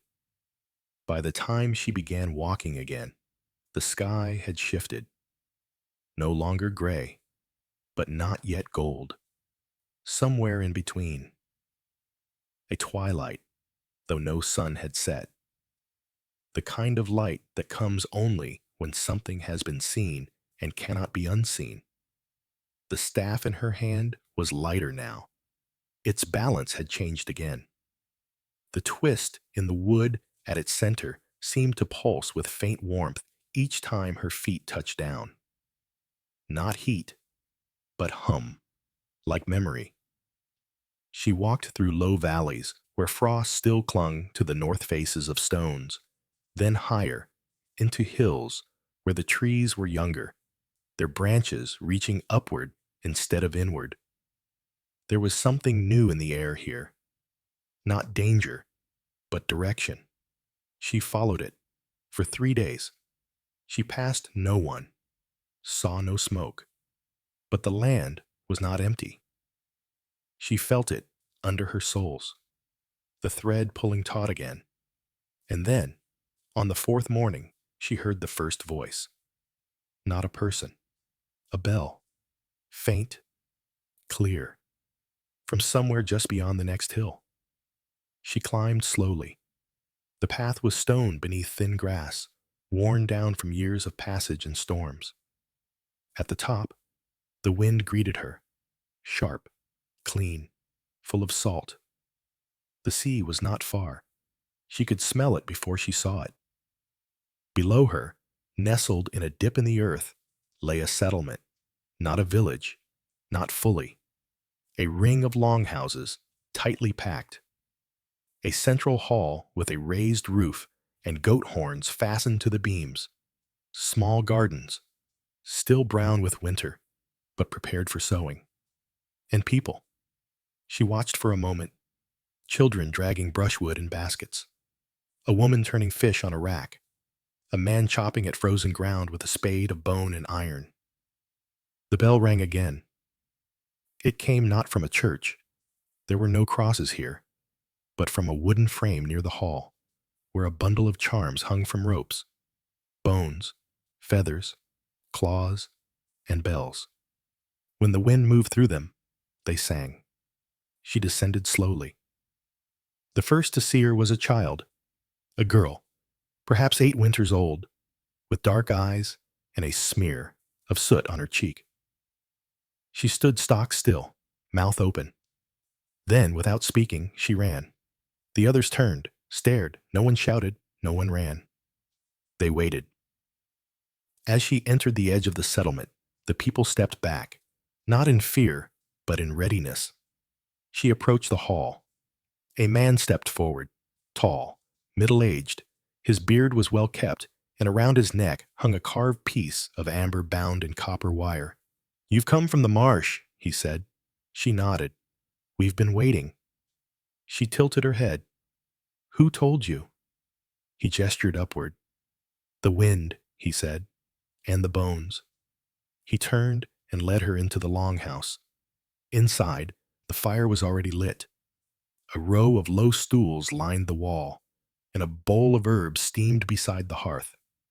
Another woman waited within, older, bent-backed. Her hair was braided tight and wrapped around her head like a crown of roots. She stood slowly when the seeress entered. Then, she bowed, not deeply, but with respect. "We saw the sign in the ice," she said. "Which sign?" The woman pointed to the floor. A spiral burned faintly into the hearthstone. It wasn't there before the last thaw. The seeress knelt beside it, traced it with one finger. It was fresh. It had come for them. The woman sat, so did she. Between them, the fire danced. The older woman whispered, "Do you bring a name?" "I carry none," the seeress replied. "Only threads," the woman smiled. "Good, names are too easily broken." They shared a meal, boiled roots and smoked fish, saltless but filling. Then, without request, the older woman brought out a bundle, wrapped in wool. She opened it. Inside, an infant, asleep, his breath slow, his face pale. "He hasn't cried since the moon changed," she said. "Has he eaten?" "He drinks, but no voice." The seeress leaned close, listened. Not to the lungs, not to the belly, but to the hum. It was faint, very faint, but it was there. She placed the staff beside him. His fingers curled, his brow twitched, but still no cry. She reached into her satchel, removed the ashwood bowl, and poured water into it from the jar near the fire. Then added three things: a strand of her own hair, a needle of pine, a flake of dried blood from the edge of her cloak. She stirred it once, then dipped her finger in the water and touched it to the child's lips. A pause, then a sound, small, not a cry, a breath, but full. The elder woman gasped. The baby's eyes opened, not wide, just enough to see, and he blinked. The seeress smiled. "He will speak when the snow has gone," she said. The elder bowed her head. "Will he carry it?" "Not yet. But he is marked?" "Yes." The seeress gathered her things. But before she left, the elder placed a charm in her hand, a stone shaped like a seed, with a tiny spiral carved in its surface. "For the girl," she said. "What girl?"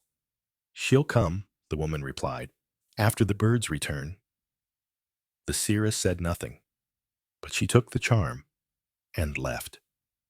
Outside, the people watched her pass, not with fear, not with awe, with remembrance, as though they'd seen her before. And in a way, they had. Not her, but what she carried, what always returned. The spiral, the silence, the story, the wind at her back carried more than air now. It carried stories, whispers, bits of thread left hanging in doorways and at the corners of dreams. As the seeress moved beyond the village, across fields where the grass was just beginning to uncurl from its winter sleep, she felt the land not as something beneath her, but as something beside her, a companion, a witness. She followed the old ridge road that arched between two shallow valleys. Her shadow, stretched long by the late day light, reached ahead of her like a question. In one hand, she held the staff. In the other, tucked into the fold of her sleeve, she carried the small stone the elder had given her, smooth, seed-shaped, and carved with a spiral that felt older than stone itself. She did not know where the girl was, but she would come. The threads always pulled. That evening, she stopped at a windswept knoll crowned with one tree, crooked, ancient, its roots gripping the earth like fingers refusing to let go. The sky was low, brushed with thin clouds that glowed faintly in the light of a half-moon. She laid no fire. She did not need one tonight.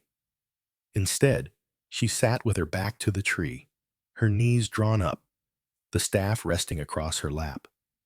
The night was not warm, but it did not bite. Around her, the sounds of the world were sparse, but present. An owl far off, the rustle of small paws through dry leaves, the creak of branches remembering wind. And then, quiet footsteps, not hidden, not afraid. She opened her eyes. The girl had arrived, not the child from the village, another, older, perhaps 13 winters, barefoot, her dress too thin for the weather, her arms marked with soot and sap, her hair tangled like roots in water. But her eyes were steady. The girl said nothing. She simply approached, knelt across from the seeress, and extended her hand. In it, a feather, gray, from a dove, not a raven. The seeress accepted it and spoke gently. "Who gave this to you?" The girl's voice was quiet, but clear. "No one. It was in my mouth when I woke." The woman's eyes flickered. "Had you dreamed?" "Yes." "Tell me." The girl's gaze lowered, focused on the soil between them. There was a woman with no voice. She pointed at a tree, and when I looked up, The leaves were falling, but the tree had no branches. And then I turned to ask her what it meant, but her mouth was full of ash. The seeress closed her fingers around the feather. You came to the right place. She reached into her pouch, pulled free the seed stone, and placed it in the girl's palm. The girl gasped, not in fear, but in recognition. I've seen it before. The woman nodded. You saw it long ago, before you were born. They sat for a long while in silence, and then the girl asked, Is this the beginning? The seeress looked up at the moon. No, she said. It is the remembering. The girl tilted her head. But I don't know anything. Not yet, but your bones do. The wind stirred the grass around them. Not harsh, just present. The woman leaned forward and touched the spiral carved into the stone. Everything begins here, she said, even the end. The girl shivered, not from cold, from knowing. That night, they lay beside one another beneath the branches of the twisted tree. No words shared between them after dusk. The seeress slept lightly, as she always did, but some time before dawn, she woke, not to sound, but to stillness. The girl was sitting up, cross-legged, eyes closed. The staff rested across her knees. Her hands were open, palms upward, and she was humming, low, slow, impossibly old. The woman did not move, did not speak. She knew better. She listened, and the song rose. It was not learned. It was not taught. It was simply returned. By morning, the girl's voice had faded, but the spiral on the staff was deeper now, carved again, though no blade had touched it. The girl opened her eyes and whispered, I saw her. The woman nodded. Where? The girl looked to the east. In a field of black wheat. Did she speak? No, but she bled from her eyes. And what did you do? The girl paused. Nothing. Good, the woman said. Why? Because not all pain needs to be healed. The girl looked down. Then why see it? The seeress reached across and took her hand, so that others won't have to carry it alone. They left the knoll by midday. The sky above them held strange colors. Sunlight through thin mist, casting yellow against blue, shadow against light. And for a time, they walked without speaking. Only the tap of the staff on stone. Only the rhythm of feet returning to the soil. By evening, they reached the place where the three rivers met. A stone circle lay there too, but smaller, broken, cracked down the center like a skull once filled with song. They entered together, and the woman said, This is where I saw the end. The girl looked at the stones. What happened? The seeress ran her fingers across a jagged edge. We forgot. The girl knelt, pressing her palm to the center. It's cold. It was never meant to be warm. The girl looked up. I want to see. The woman hesitated, then nodded. Together, they began the rite. Not with drums, not with chanting, just breath, and stillness, and waiting. The wind held, the ground listened, the sky blinked once, then stayed wide open, and from that stillness, a story rose, of fire, of sea, of women walking alone, of songs unsung, of birth stolen and names burned, of spirals lost and spirals found. The girl saw it all. She did not flinch. She did not cry. When it ended, she lay curled on the soil and whispered, I don't want to carry it. The woman knelt beside her. You already do. The girl nodded slowly. I know. And the woman said, Then you're ready. By morning, the frost had returned. Not cruelly, but gently, like a forgotten breath exhaled across the fields. It curled around the blackened stones of the broken circle, glistening at the edges like old silver. The girl stood alone in the center now. The staff was upright, planted in the soil beside her, leaning slightly as if listening with her. She had not spoken since the seeing, not once. And yet something had shifted in her silence. Not fear, not weariness. Weight. The kind that fills the chest, not to burden, but to anchor. She no longer looked to the seeress for instruction. She moved now like someone who heard things others could not, who felt things the bones remembered long before the mind did. When the wind rustled through the trees, she paused. When the birds stopped singing, she crouched low, ears close to the ground. That morning, as the frost melted back into the grass, the seeress handed her a pouch. It was small, stitched from deer hide, and tied with twine. The girl opened it without question. Inside, three things: a sliver of whalebone, polished smooth by waves, a pine needle, still green, and a feather, white, from the throat of an owl. She looked up. "They're from her," the seeress said softly. "The one from the cliff?" The woman nodded. "She gave them before the spiral took her, before she vanished west." The girl closed the pouch. "I felt her. She felt you." They walked that day along a river swollen from melt. Its waters hissed over the rocks, muddy and fast. The current pulled hard at the banks, stealing reeds, gnawing at the roots of willows. It smelled of thaw and moss and beginnings. By mid-afternoon, they saw the smoke. It rose in thin gray strands above the trees. Sharp, acrid.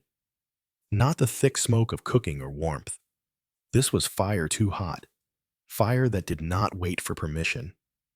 The girl quickened her step. The woman followed, her hand resting lightly on the staff. When they reached the clearing, the longhouse was already gone. Nothing remained but charred beams and a low skeleton of wall still smoldering at one edge. Crows circled overhead. The scent of burnt wool clung to the air. They stepped through the ash without speaking. There were no bodies. But there had been people here. A ring of footprints circled the ruin, small ones, barefoot, panicked. A child had run here and stopped. The girl knelt near the center of the ruin, brushing aside a pile of ash and brittle straw. Her fingers closed around something. She held it up. A spool of red thread, unburned, unmarked, whole. The seeress's breath caught. That shouldn't have survived. The girl stared at it. It wasn't meant to burn. They built a cairn with what they could. Stone and bone, the thread wrapped carefully around the top. Not tied, only draped. The girl placed the pouch beside it, then stepped back. The woman lit a single herb bundle, angelica and juniper, and set it on the stone. Smoke drifted low, circling the cairn 3 times before rising straight upward. The girl whispered, "Do you think they chose to vanish?" The woman did not answer immediately. Then, "I think they were called." "By what?" "By memory." The girl lowered her eyes. "They left nothing." The woman touched the pouch. "They left you." That night, they camped near a stream with slow water and frogs that sang in rhythm. The girl did not sleep easily. Her limbs twitched, her breath short. She muttered names not hers, reached out for people she'd never met. The seeress stayed close. She did not wake the girl. She only watched and listened. In the hours before dawn, the girl sat bolt upright, her eyes wide, sweating, shivering. "I saw them," she said. The woman nodded. "Were they afraid?" "No," the girl whispered. "They were ready." She looked down at her palms. "I think I'm becoming them." "You always were." The girl was quiet for a long time, then asked, "Did you ever feel like leaving?" The woman stirred the coals of their small fire. "Yes." "And why didn't you?" The seeress met her gaze. "Because if I leave, the thread stops." The girl looked into the fire. Its light reflected in her eyes, but something deeper glowed behind them. They're going to come for me, aren't they? Yes. Because I see? No. Then why? The woman's voice was steady now.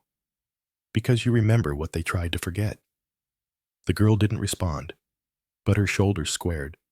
She leaned closer to the flames, opened her pouch again, and removed the three objects: the bone, the needle, the feather. She laid them gently on the earth, then reached into the satchel beside her and pulled out the red thread. She wound it slowly, around the bone, through the feather, tied with the pine. And when she held it up, it wasn't a charm. It was a mark of beginning. She passed it to the seeress and said, "For the next one." The woman smiled, but it was not soft. It was full of knowing. The next day, they climbed. The earth grew steep, rockier, less green. Spring had not yet touched these parts, and at the top of the ridge, they saw them. Figures, waiting.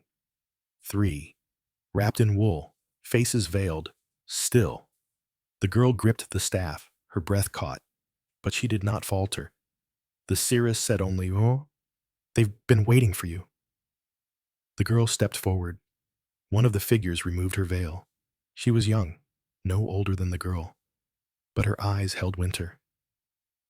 "You carry the weight," the stranger said. "I do." "Then you may enter." The three stepped aside, and the girl passed between them. The staff hummed once.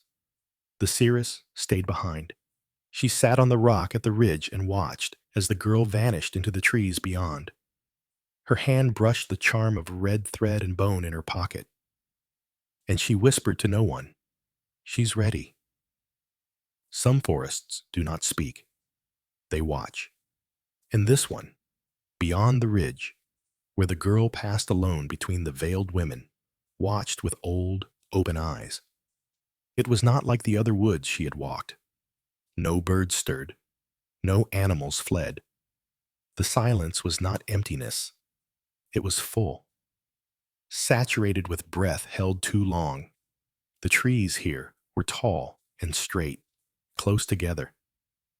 Their bark bore no scars, but the moss along their trunks grew in circular patterns, faint spirals, as though the land itself remembered the shape. She did not hesitate. Her feet moved with certainty, guided not by vision, but by pull. The hum of the staff had stilled again, not silent, but merged with her own heartbeat. She no longer distinguished between its will and her own. The path narrowed. She stepped over a fallen branch, thick with lichen. Beneath her boots, the soil was soft, springy with old needles, padded like a place where many had walked before, though she saw no sign of them. And then, ahead, a glint. Not fire, not sunlight, something quieter. She stepped into a clearing. It was small, just wide enough to hold a circle of stones, low to the ground and half sunk in moss. At the center of the ring stood a single tree. Not tall, not old, but utterly still. Its leaves silver green, motionless, even in the breeze. Beneath its branches, a woman, or the shape of one. She sat on her knees, hands on her thighs, hair falling in a long braid over one shoulder. Her eyes were closed. The girl stopped at the edge, watched, then stepped forward. The moment her foot crossed the outer ring of stone, the woman's eyes opened. Pale, like snow melt, she did not blink. "Speak," she said. The girl straightened. "I carry the thread. Do you bleed?" "I do." "Do you see?" "I have seen what was left behind." "Do you remember?" "I remember the first spiral and the hand that drew it." The woman exhaled, not relief, recognition. She gestured to the tree beside her. The girl stepped forward and placed her hand on the bark. The tree was warm. It pulsed. She closed her eyes, and the forest fell away. She stood on a shoreline, but the sea was gone. In its place, a field of bones, ribs rising like driftwood, skulls half buried in sand. Above her, clouds turned in slow circles, each one bearing a face, some crying, some watching, some laughing with mouths too wide. She walked among the bones. They whispered, not words, breath. She reached the center, and there a stone, the spiral again, but this time it turned inward, tighter and tighter until it vanished into itself. She fell to her knees, tried to speak, but her mouth was gone. In the dream, she had no voice, no shape, only knowing, a presence behind her. She turned. It was the same woman, but older now, cracked like bark, and burning faintly. She did not speak either, but raised a hand and pointed toward the place where the spiral disappeared. The girl reached toward it. Her fingertips touched the edge, and the vision broke. She gasped, staggered back. The woman beside the tree had not moved, but her eyes had changed. They were darker now. I saw it, the girl whispered. The woman nodded. Then you know what comes. I do. The woman stood. She was tall, taller than she had seemed sitting. And now the staff in the girl's hand grew heavy. It pulled downward. She knelt slowly and laid it at the woman's feet. The woman did not take it. Instead, she stepped over it and reached for the girl's hands. Their palms met. A spark passed between them, not heat, but weight. And in her chest, the girl felt a pressure, like the world pushing in. Her spine bowed, her eyes watered, but she did not fall. She stood again, and when she did, she was not alone, not truly. The woman had vanished, but her braid lay coiled at the base of the tree, hair silver as frost. The staff remained, but it had changed again. Longer now, straighter, wrapped in new cloth near the top, gray linen bound in a spiral. She took it up and walked from the clearing. The forest did not stop her, but it closed behind her. Slow, deliberate, she emerged back into the world as if waking from a deep, slow breath. And the veiled women were gone. Only the seeress remained, sitting on the rock, waiting. She looked up as the girl approached. Their eyes met. The woman's filled with tears, but none fell. You saw it, she said. The girl nodded. I carried it. And now I carry more. The seeress stood. They did not embrace, but the girl placed her forehead against the woman's, and they stood that way until the wind broke the moment. The girl stepped back and said, It's time for you to rest. The woman closed her eyes. I know. And then she turned and walked west, into the forest, alone. The girl watched her vanish between the trees. The staff hummed once. She turned east and began walking. Not fast, but sure. The villages ahead did not yet know they needed her, but they would, and she would arrive. Not as fire, not as fear, but as memory, as breath, as thread. Eastward, the land widened. The forest gave way to open moor, low hills, and long stretches of wind-swept heath, where the grass lay flat and the sky pressed closer to the earth than it had any right to. There were no walls here, no towers, no carved stones or drums, and yet the girl walked as if the world were watching. Because it was. Though she had shed no blood, spoken no prophecy aloud, or been crowned by hand or horn, she carried more than knowledge now. She carried resonance. The rhythm of a pattern returned. With each step, the spiral turned. She passed through empty shepherd lands, saw no flocks, no dogs, only the bones of once living things, stripped white by wind and the slow patience of time. In one place, she found a bell, still tied to a lamb's rotted neck. It clanged when she passed, once, then fell silent forever. She picked it up and hung it at her belt. The sound of it, small, muffled, reminded her of the girl with the feather, the red thread, the dream of a tree without branches. All of it connected, all of it inside her now. By the third day, she saw smoke again.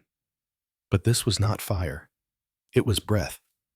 A village, tiny, nestled in a basin where three hills leaned into one another like old shoulders.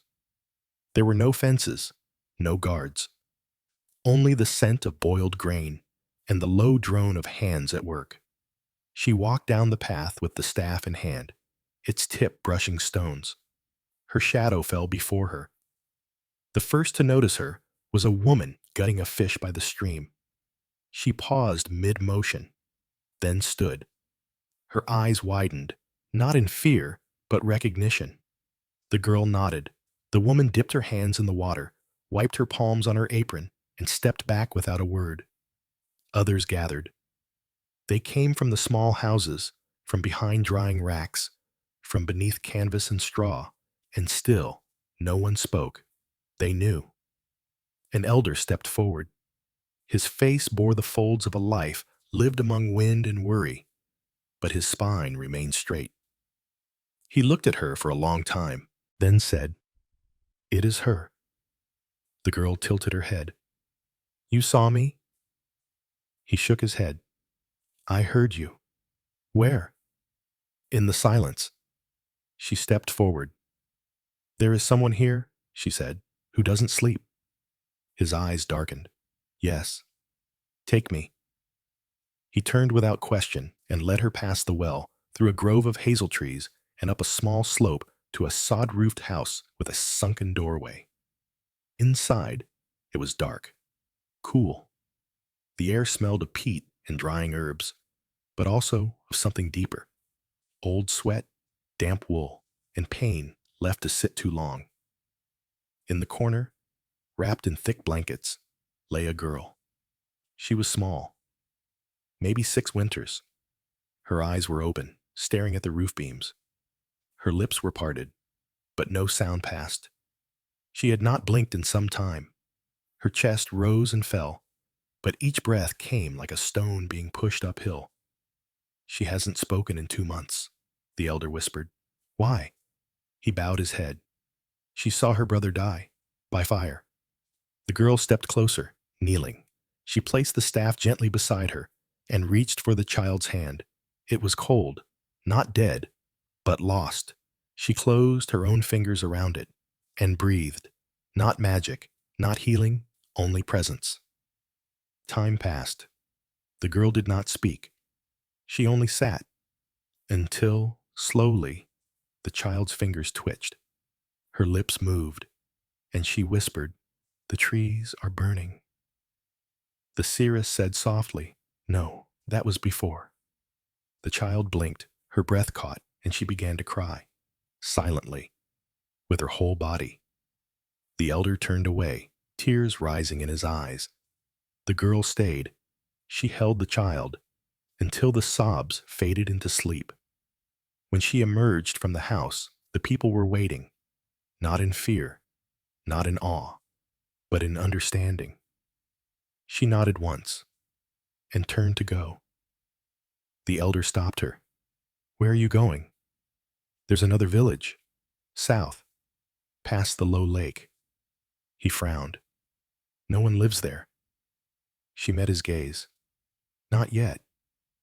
He pressed something into her hand, a stone, carved with 3 lines, crossing like branches. "Plant this," he said, "when you get there." She took it and walked. That night, she slept beneath a willow. The wind played with her braid, and in her dreams, she saw the mountain again. split wide, but not in anger, in release. From it, figures poured, not monsters, not warriors, women, carrying bowls, carrying bones, carrying children. They walked past her and into the sea. She called after them, but they did not turn. One dropped something at her feet. She picked it up, a bell, and when it rang, she woke. The real bell, the one tied at her belt, was ringing, softly, but without wind. She sat up, looked around. Nothing moved, no animals, no storm, only stars above. She listened, and then she heard it, far away, a voice, calling, not for help, not in pain, calling a name, her name. She stood, took up the staff, and walked toward it. The bell still rang, low, insistent. She did not run, she did not shout back, she only followed, because the thread was pulling again. The call led her through the night like a lantern swinging ahead in a slow arc. Never close, never far, always just enough to keep her feet moving. The moon above was half a coin, caught between giving and withholding. Around her, the fields rustled with dry grass, and underfoot, stones shifted like bones, trying to remember where they belonged. The bell on her belt had quieted, but the sound she followed had not. It was not truly a voice. Not anymore. It had become vibration, a kind of echo, not heard by ears, but felt behind the ribs. A knowing, a summons, a memory disguised as sound.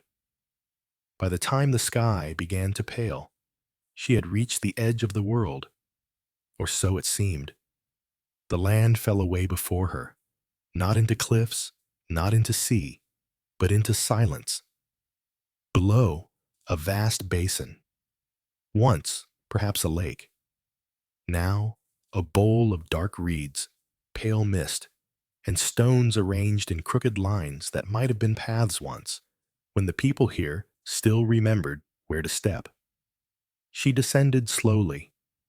Each footfall was absorbed by the earth. The mist closed around her, soft as wool.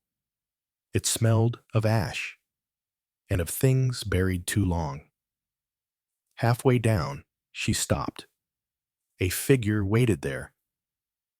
Not tall, not young, wrapped in layers of wool and fur, a hood pulled low, face hidden. They did not speak. She said, "I've come." The figure nodded, then turned, walking ahead. The girl followed.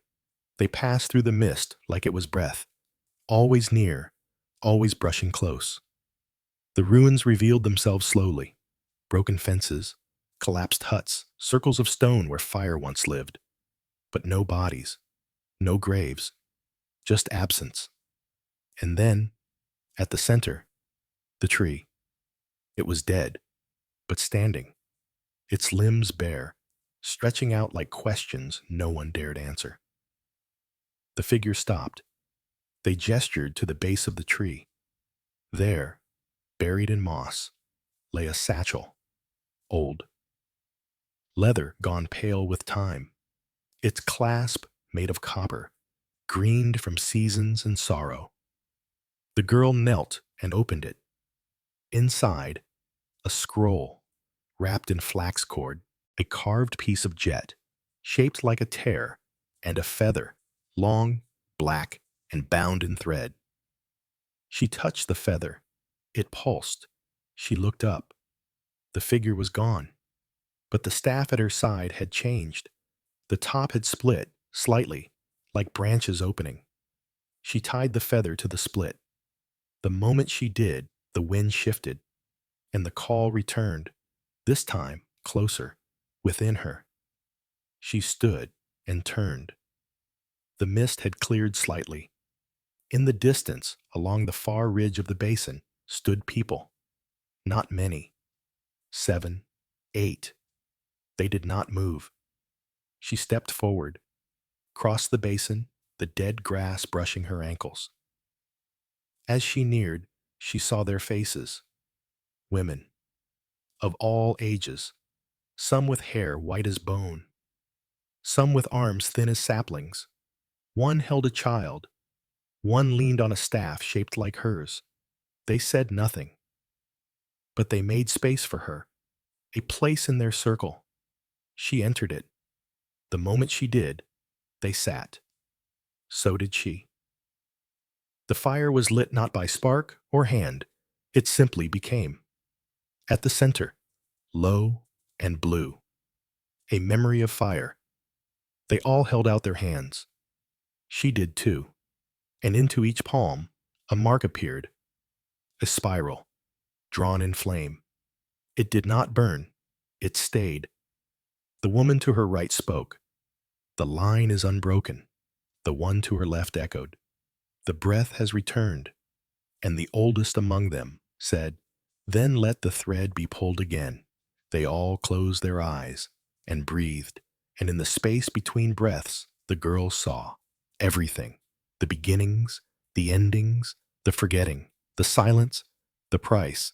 She saw Thorgunna walking west, her steps heavy, her mouth moving in a chant no one recorded. She saw the boy who dreamed of her, the bell on his belt, now a man teaching stories to children who would not sleep unless they heard of bones and feathers.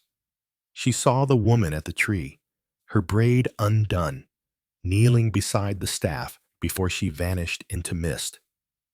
She saw the woman she would become, older, quieter, but still walking, still carrying, still returning. And when her breath returned to her lungs, she was crying, not loud, just enough. She looked at the women around her, and they opened their eyes. The fire died. They stood. One by one, each placed something into her satchel. Not words, not names, but items. A strip of wool, a bit of wax, a dried flower, a tooth, a shell, a stone. Each carried a story. Each was part of the thread. When they were gone, when the basin was empty again, she did not mourn. She turned her face toward the east. The sun had finally risen, and for the first time in what felt like lifetimes, she smiled. Because the thread was not hers alone. It never had been. She began walking again, and behind her, the wind carried a hum, low, steady, ancient, and ahead, someone waited. She walked toward the east, where the sun lifted gently above the moor, like an old friend rising slowly from sleep. Its light did not blaze. It crept, slipping across stones, glancing off frost-kissed grasses, gliding along the edge of her cloak, without ever demanding to be noticed. She let it warm her shoulders. She let it light the way. The staff in her hand no longer tugged. It did not hum. It simply existed beside her, as if its duty had shifted from guiding to witnessing. A companion now, not a commander. She passed a line of stone markers, small, worn flat by wind and moss. No names carved, only indentations where fingers had pressed. Graves, perhaps, or just memories. She didn't stop to ask. Not everything wanted to be remembered. Midday found her at the edge of a low plain, once a forest, now a place of stumps and char, the bones of trees reaching upward like hands stilled in the act of surrender. The air here was dry, still. The soil cracked beneath her boots with each step, but the path was clear. The wind came from the south, carrying a scent both sharp and familiar, salt and seaweed, tar and leather. And smoke. There were people ahead, not a town, not a hall, a camp. She saw the outlines before she heard them. Tents of stitched hide, men moving between low fires, the glint of spearheads and axe blades. A long ship lay pulled up at the riverbank, its hull resting in the mud like a sleeping beast. Raiders, but not drunk on gold or violence. These men were quiet, tired, lost. She approached without hiding. They saw her. One raised a hand. Another muttered something to his companion. She stepped into the edge of the camp. No one moved to stop her. They only watched. Their leader sat beneath an awning, sharpening a blade that no longer gleamed. His hair was streaked with gray, but his arms still carried the weight of youth long gone. He looked up as she neared. His eyes narrowed, then widened. He stood. "You," he said. She tilted her head. "Do you know me?" He did not answer. He gestured to the fire. She sat. He did too. "I dreamed of you," he said. Her gaze did not waver. "What did you see?" "You were standing in snow. Your feet were bare. Your hands were bloodied, and you were looking at me like you knew what I'd done." "And what had you done?" He looked into the flames. "I don't remember." She didn't press him. Not yet. A boy approached, a servant or a son, it was hard to say, and offered her a piece of flatbread, slightly burnt at the edges. She accepted it, ate slowly. The men around them pretended not to stare. At last, the leader said, "We were chased from the fjords. The storms took one ship. A fever took 2 of my men. We haven't eaten in a day." "And yet," she said, "you haven't turned on each other." He nodded. "Not yet." She reached into her satchel, pulled out the bell, held it up. The man blinked. He had seen it before. Not this bell, but the shape of it, the idea. He whispered, "You're one of them." She nodded. "I am the thread returned." He leaned back. The fire cracked. A few men shifted uncomfortably. One crossed himself. Another spit into the dirt. The leader's voice was soft now. "What do you want from us?" She looked at the horizon. "Nothing." He frowned. "Then why are you here?" "Because someone is with child." He flinched. "No one's." But he stopped, looked toward the ship. A woman stepped out. Young, pale, eyes wide. She carried a bundle of linen in her arms, not to cradle, but to hide her belly. The girl stood, and the wind shifted. The smell of iron filled the air. Blood. The woman stumbled forward. She was shaking. The leader caught her. He looked at the seeress. "Please." The girl nodded. They brought her into the largest tent. The others waited outside. She knelt beside the woman and unwrapped the bundle. The child was not yet ready, but it had decided. Her hands moved gently, her voice low, her breath steady. The woman screamed once, twice, then silence. The fire inside the tent flickered. The child came, not breathing. The mother wept, but the girl held the baby close, breathed once across its brow, and waited. Then one gasp, thin, ragged, but real. It cried. The camp outside froze, then exhaled. The seeress wrapped the child in fresh linen, laid it beside the mother, and stepped out into the light. The leader waited. "Well?" she said. "She lives." He closed his eyes. "Both of them?" "Yes." He fell to his knees, not in worship, in exhaustion. She touched his shoulder, then placed the bell in his hand. "You'll need this," she said. He stared at it. "Why?" "Because one day," she said, "you'll hear the silence again, and you'll know who to call." She walked east, leaving them in the settling sun. By dusk, the birds had returned to the trees, and the staff in her hand was lighter again. The spiral had deepened. She did not look back, and she did not stop. Because someone else would be waiting. Someone whose sleep was disturbed by dreams of black wheat and trees with no branches. Someone whose bones hummed though they did not yet know the melody. The next breath was already being drawn. The thread had never broken. There are places where the land holds its breath, not because of cold, not because of fear, but because it remembers something too deep for words, too sacred to name. The girl, now woman, walked into such a place as twilight fell, the light of the sun already dissolved into mist. Here, the trees grew differently, their trunks leaning together as if in secret conversation, their roots coiled in thick knots beneath her boots. And above, in the hush of dusk, not even the wind stirred. She had walked far since leaving the raiders behind. 3 days east, then 1 day south, where the grass thinned and the soil softened with marsh water. No one had guided her. She had not needed guidance, because something inside her had begun to spin again, not wildly, not with urgency, just steadily, like a wheel turning not toward an end, but toward remembering. Her fingers touched the staff often now, not from need, but from instinct, like a prayer that asked for nothing and yet gave something in return.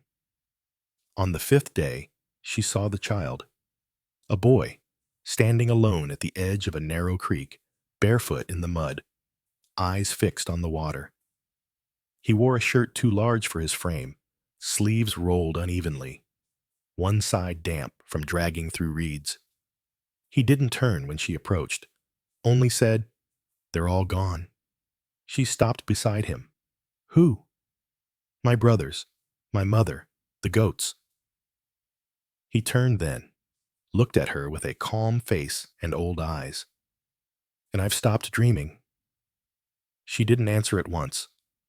Instead, she knelt beside him and dipped her hand into the water.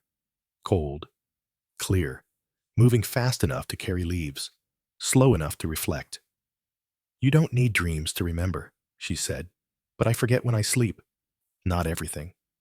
He pointed to the opposite bank. "They went that way, into the trees, but I couldn't follow. There was a sound, like bells, and I fell."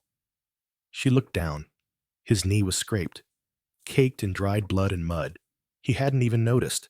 She tore a strip from the inside of her cloak and wrapped the wound, then said, "Come." He followed. They walked in silence until they reached a stand of elder trees, old, thick, hollow in places. "Here." She stopped. She turned to him. "Wait here." He nodded, sat cross-legged beneath a tree, and began humming. She stepped deeper into the grove, where roots split the ground like veins, where the light dimmed, not from shadow, but from memory. She found the place quickly, a clearing, untouched by footsteps, yet held open by something older than time. In the center, a stone, flat, knee-high, and resting upon it, a bowl, not carved, grown. It was wood, but not made. It had formed in the shape of a vessel, a knot of a tree once filled with water, now hardened and hollowed by wind and waiting. She approached, knelt, placed both hands on either side, and closed her eyes. What rose was not a vision, but a sensation, warmth. From the center of the earth, from the center of herself, it rose through her spine, out her arms, into the bowl, and the spiral deepened. She saw it not with her eyes, but in her breath. She heard it in the wind, in the child's hum, in the pulse of the land. When she opened her eyes, the bowl was no longer empty. Water had filled it, still, unmoving, but reflective. She looked in and saw a village, new, not built yet, but coming. She saw a woman bending over a loom, a child being named, a girl drawing a spiral into mud. She saw a face, hers, but older, not worn, just full of thread and memory, in the quiet knowledge that not all pain was meant to be carried alone. She touched the water once, then turned. The boy was waiting, still humming, still barefoot. She handed him the bowl. "Keep this." He looked inside. "It's only water." "Now," she said, "but soon it will remember." He nodded, cradled it in both arms. "Where should I take it?" "Wherever the dreaming returns." He stood slowly. "Will I know?" "You already do." They parted there. He walked toward the east, bowl in hand. She turned north. That night, she slept in the hollow of an oak, curled like a breath drawn in. And in her dreams, the thread stretched again, this time across oceans. She saw sails, and ropes, and bone dice rolling across wooden planks. A woman on a ship, hand on her belly, eyes on the sky, the spiral carved into her knuckles. And a voice, her own, saying, "She will return." She woke with tears on her cheeks, not of sorrow, of certainty. By dawn, she was walking again. The mist clung low, and her breath left her lips in short clouds. And by midday, she reached the sea. It roared today, not with anger, but with purpose, as if speaking in a language only bones could hear. She stood at the edge of the cliff and listened. Far below, a boat passed, a speck on the water, sails full, headed west. She raised the staff, not in warning, not in farewell, just raised it. The wind caught the feather tied near the top. It fluttered once, then stilled. And somewhere far beyond the horizon, someone paused in their sleep, heart quickening, unsure why they were weeping. There is a silence that comes after the wind has passed, not the stillness of waiting, nor the hush of fear, but the silence of understanding, of return, of breath settling into bone. She stood in that silence now. The sea stretched wide behind her, the cliffs worn smooth beneath her feet. The last boat had vanished, leaving only gulls to mark its wake. And ahead, the land thickened again. Hills rolled toward the north like the folds of a woolen cloak, sheltering something unseen, something not quite ready to be spoken. Her feet began to move. The ground was soft here. Spring moss and patches of heather, the first blooms tentative in the weak light. She passed a cluster of stones, not carved, not placed, just gathered, drawn together by the hand of rain or memory. She didn't stop to count them. Numbers were not useful in places like this. That afternoon, the clouds grew low and dark, not with storm, but with weight. The kind of sky that felt like a lid placed gently over the world, not to smother, but to hold it still. She passed no people, but she felt them. Their presence lingered in the land, old footprints beneath grass, the faint bend of fence posts reclaimed by vine, and in the corner of a fallow field, a doll made of sticks and wool, its face rubbed away by wind, its arms tied in a cross. She placed a hand on its chest, whispered nothing, and moved on. By evening, she reached the edge of a small settlement, perhaps 6 houses, all low-roofed and clinging to the earth as if afraid of being seen from the sky. Smoke curled from one chimney. A goat bleated somewhere unseen, and beyond the houses, a field of flax swayed gently, though the air was still. She did not enter. Not yet. Instead, she waited beside the stream. The water here ran over flat stones, smooth and brown. It sang softly, not a hymn, a lullaby. One meant for stones and willow roots and the underside of sky. A woman approached. She was older, not ancient. Her hair was gray, but thick, braided down her back. Her face was weathered but alert. She did not flinch when she saw the seeress. She only nodded and sat across from her on the other side of the stream. No words passed. The woman pulled something from her apron, a comb. She ran it once through her braid, then snapped it in two and placed half in the water. It drifted toward the seeress. She caught it and whispered, "What have you lost?" The woman's lips barely moved. "My sister." "When?" "The night the owl screamed 3 times. And what remains?" "The silence." The seeress closed her eyes, reached for the staff, and tapped it once against the stone beside her. A low hum echoed outward. The flax in the field stirred, and in the house with the smoke, a door creaked open. A child stepped out, barefoot, hair wild, holding a feather in one hand and a bone in the other. She walked to the stream, sat between them, and placed both objects in the water. The feather floated, the bone sank. The woman looked at the seeress. Will she remember? She already has. Will she suffer? She already is. The woman nodded once, then stood and walked away. The child remained, eyes on the stream, voice low. "She's inside the flax," the girl said. The seeress tilted her head. "The woman?" The girl shook her head. "My aunt, the one who screamed in her sleep. She's in the flax now." The seeress looked toward the field. The wind had stopped, but the flax still moved. She placed the half-comb in the child's lap. "Bury this beneath her pillow." "Then what?" "Then wait." "For how long?"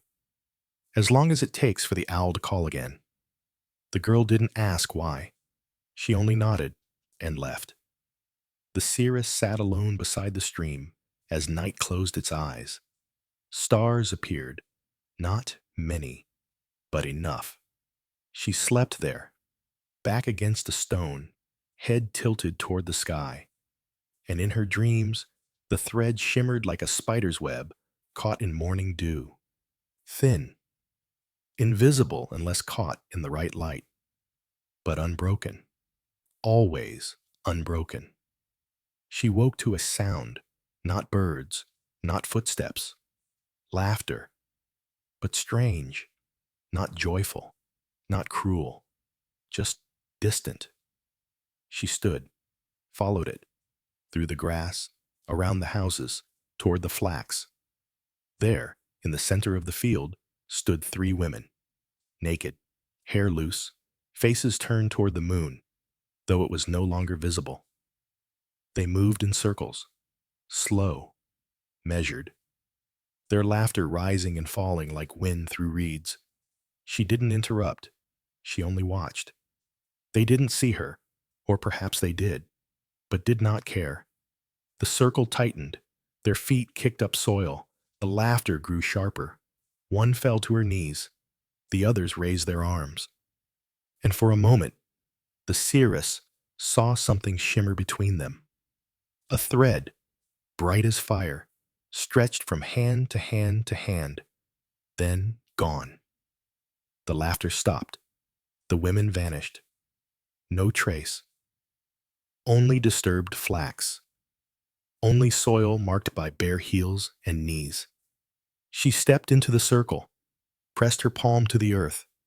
It was warm, and deep below, so deep the mind could not grasp it, something pulsed. Not evil, not good, just present, like breath held behind centuries of silence. She stood and walked away. By morning, she had left the village behind. No one saw her go, but the comb remained, buried beneath a child's pillow, and the laughter still echoed between the stalks of flax, like a song half forgotten, waiting to be remembered. A hush had fallen across the land, not the quiet of rest, but the soundless pause before something stirs beneath the soil. The air was no longer soft, with the memory of spring. It had sharpened, turned brittle, edged with the scent of frost and smoke, as if the earth itself had drawn in a breath, but was too wise to let it out too soon. The seeress walked along a ridge above the valley. Below, a river bent like a serpent, dark and slow, its surface barely rippling beneath a sky already bruised by evening. She had not spoken aloud in 3 days, not from silence, but from fullness. There are times when words have done their work, when their weight must settle into the body before the tongue dares shape them again. She carried that weight now, not as burden, but as readiness. Ahead, nestled into the hollow of two hills, she saw a shape. At first, she thought it a stone, but as she neared, she saw the sharp rise of a roof beam, collapsed and rotted, its timber silvered by years of wind and rain. A house, long abandoned. Its walls were sunken, its doorway half swallowed by brush, but it had once been alive. She approached slowly. The threshold was marked, not by carvings or bones, but by 3 upright sticks, bound with red cord at their tops, forming a narrow triangle. She did not step through. Instead, she circled. The back wall had fallen inward. Weeds grew in the hearth. A spindle lay buried under a moss and bramble. But it was not empty. Something waited here. Not a person.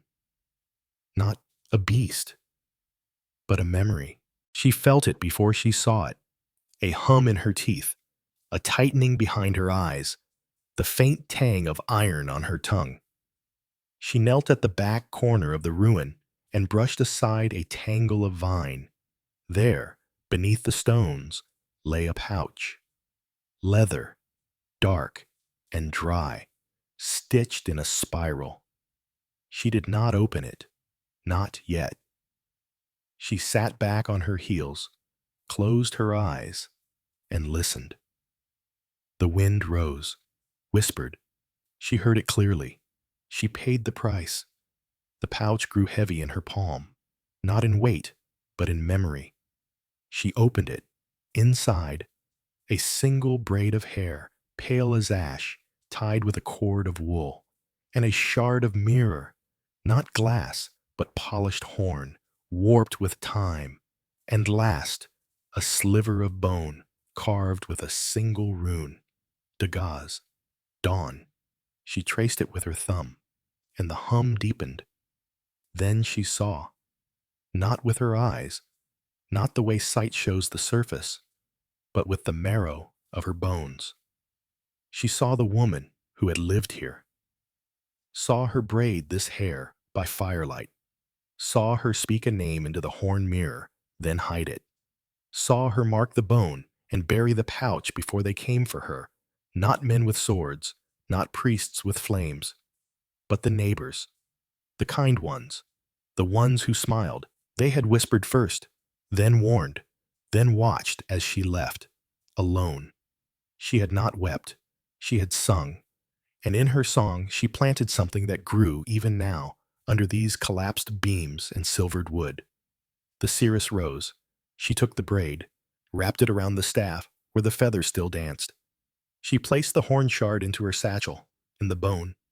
She tucked beneath her tongue just for a moment. Let it rest against her teeth. Let it tell its story. Then placed it in her sleeve. She stepped out into the wind. It greeted her, not with chill, but with touch, a presence brushing her cheek like a mother waking a child. And just as gently, she turned north. She walked until stars rose and her feet found frost in the grass. And then she saw the fire. It burned low, not for warmth, not for light, but for memory, a ritual flame.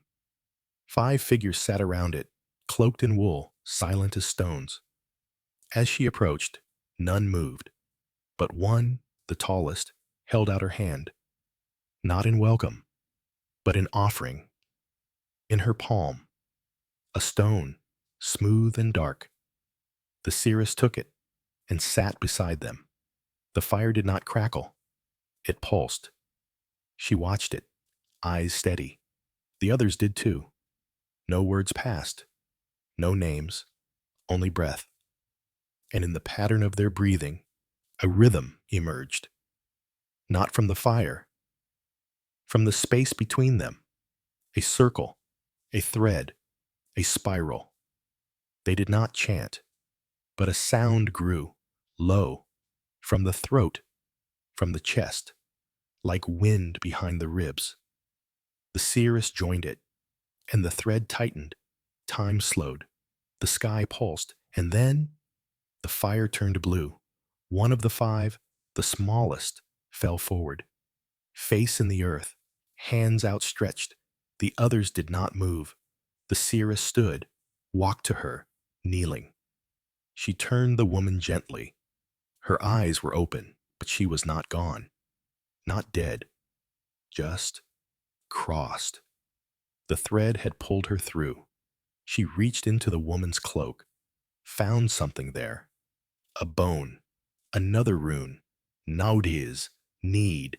The seeress placed it beside the fire and sat once more. The circle closed again. The thread began to mend, and far away, in a place not yet built, a child stirred in sleep and spoke a name she did not know. A name from fire, a name from bone, a name whispered once beneath a crumbling roof, where red cords once marked a threshold, and silence was the only prayer that still remembered. In the quiet hours before dawn, when the stars seem most fragile and the world holds its breath between night and morning, she stood alone at the edge of the high field. Mist laced the ground like spun thread, weaving between heather and stone. Beneath her boots, the frost had hardened the earth, and every step whispered back to her with a soft crunch, as though the land itself were listening now, not to her feet, but to the memory carried in her breath.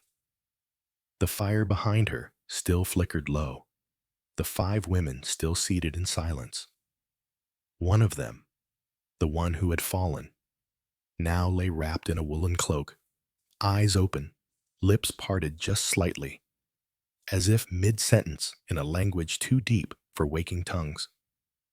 The rune of need, N, remained beside her head, traced once more into the soil by the seeress's own hand. It would remain there until it faded, or until the next one came. And someone always came. Always. She turned now toward the distant trees, where the edge of the forest met the rise of a hill, a place once used for offerings, though it had long since fallen out of memory. Her staff tapped gently at her side as she walked, no longer dragging, no longer leading.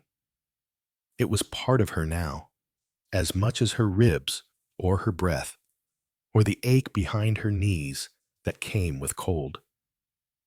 The braid of hair, tied to the top, brushed softly against her shoulder, wrapped in wind.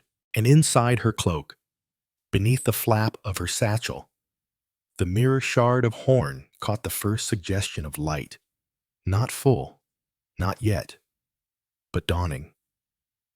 As if the sun hesitated, watching her, before choosing whether to rise. The path narrowed between two stones, tall and leaning, covered in lichen. She touched the left one as she passed, not for luck, but to announce herself. To whatever still listened. The circle of stones ahead had collapsed. Some had tumbled inward, some had vanished entirely. Grass now covered much of it, and saplings had pushed through the ancient floor. But it was still a circle, and that was enough. She stepped into it and stopped, closed her eyes, and listened. Have you ever wondered what it feels like to stand in the same place someone once died? Not in pain, not in violence, but in surrender. As if their last breath wasn't stolen, but given, offered like bread or prayer. She felt that now, and the thread pulsed. Once, twice. She knelt, pulled the mirror shard from her cloak, and placed it on the ground before her. It did not reflect her face, only the sky, clouds passing slowly. Then, not clouds, smoke. A shape began to rise from the mirror's surface, soft and dark, and curling like the breath of a sleeping god. She whispered, "I call not the name. I call not the blood. I call only the thread." And the shape stilled, became something clearer, not a face, not quite, but a presence, watching her, weighing. The ground beneath her knees grew warm, and from the base of one stone a voice rose. It did not come from a mouth, nor from behind her ear. It came from memory, and the memory said, "You've walked far." She nodded, though her lips did not move. "You carry more than feathers now." She did. Bells, bones, threads, spoken names and unspoken sorrow. You've seen the laughter in the flax, yes, and the silence in the stream, yes. Then you know what comes. She hesitated, not in fear, but in knowing. "It will not be fire this time," the voice said, "nor blade." She whispered, "It will be forgetting." And the voice, the thread, hummed low in approval. "Yes."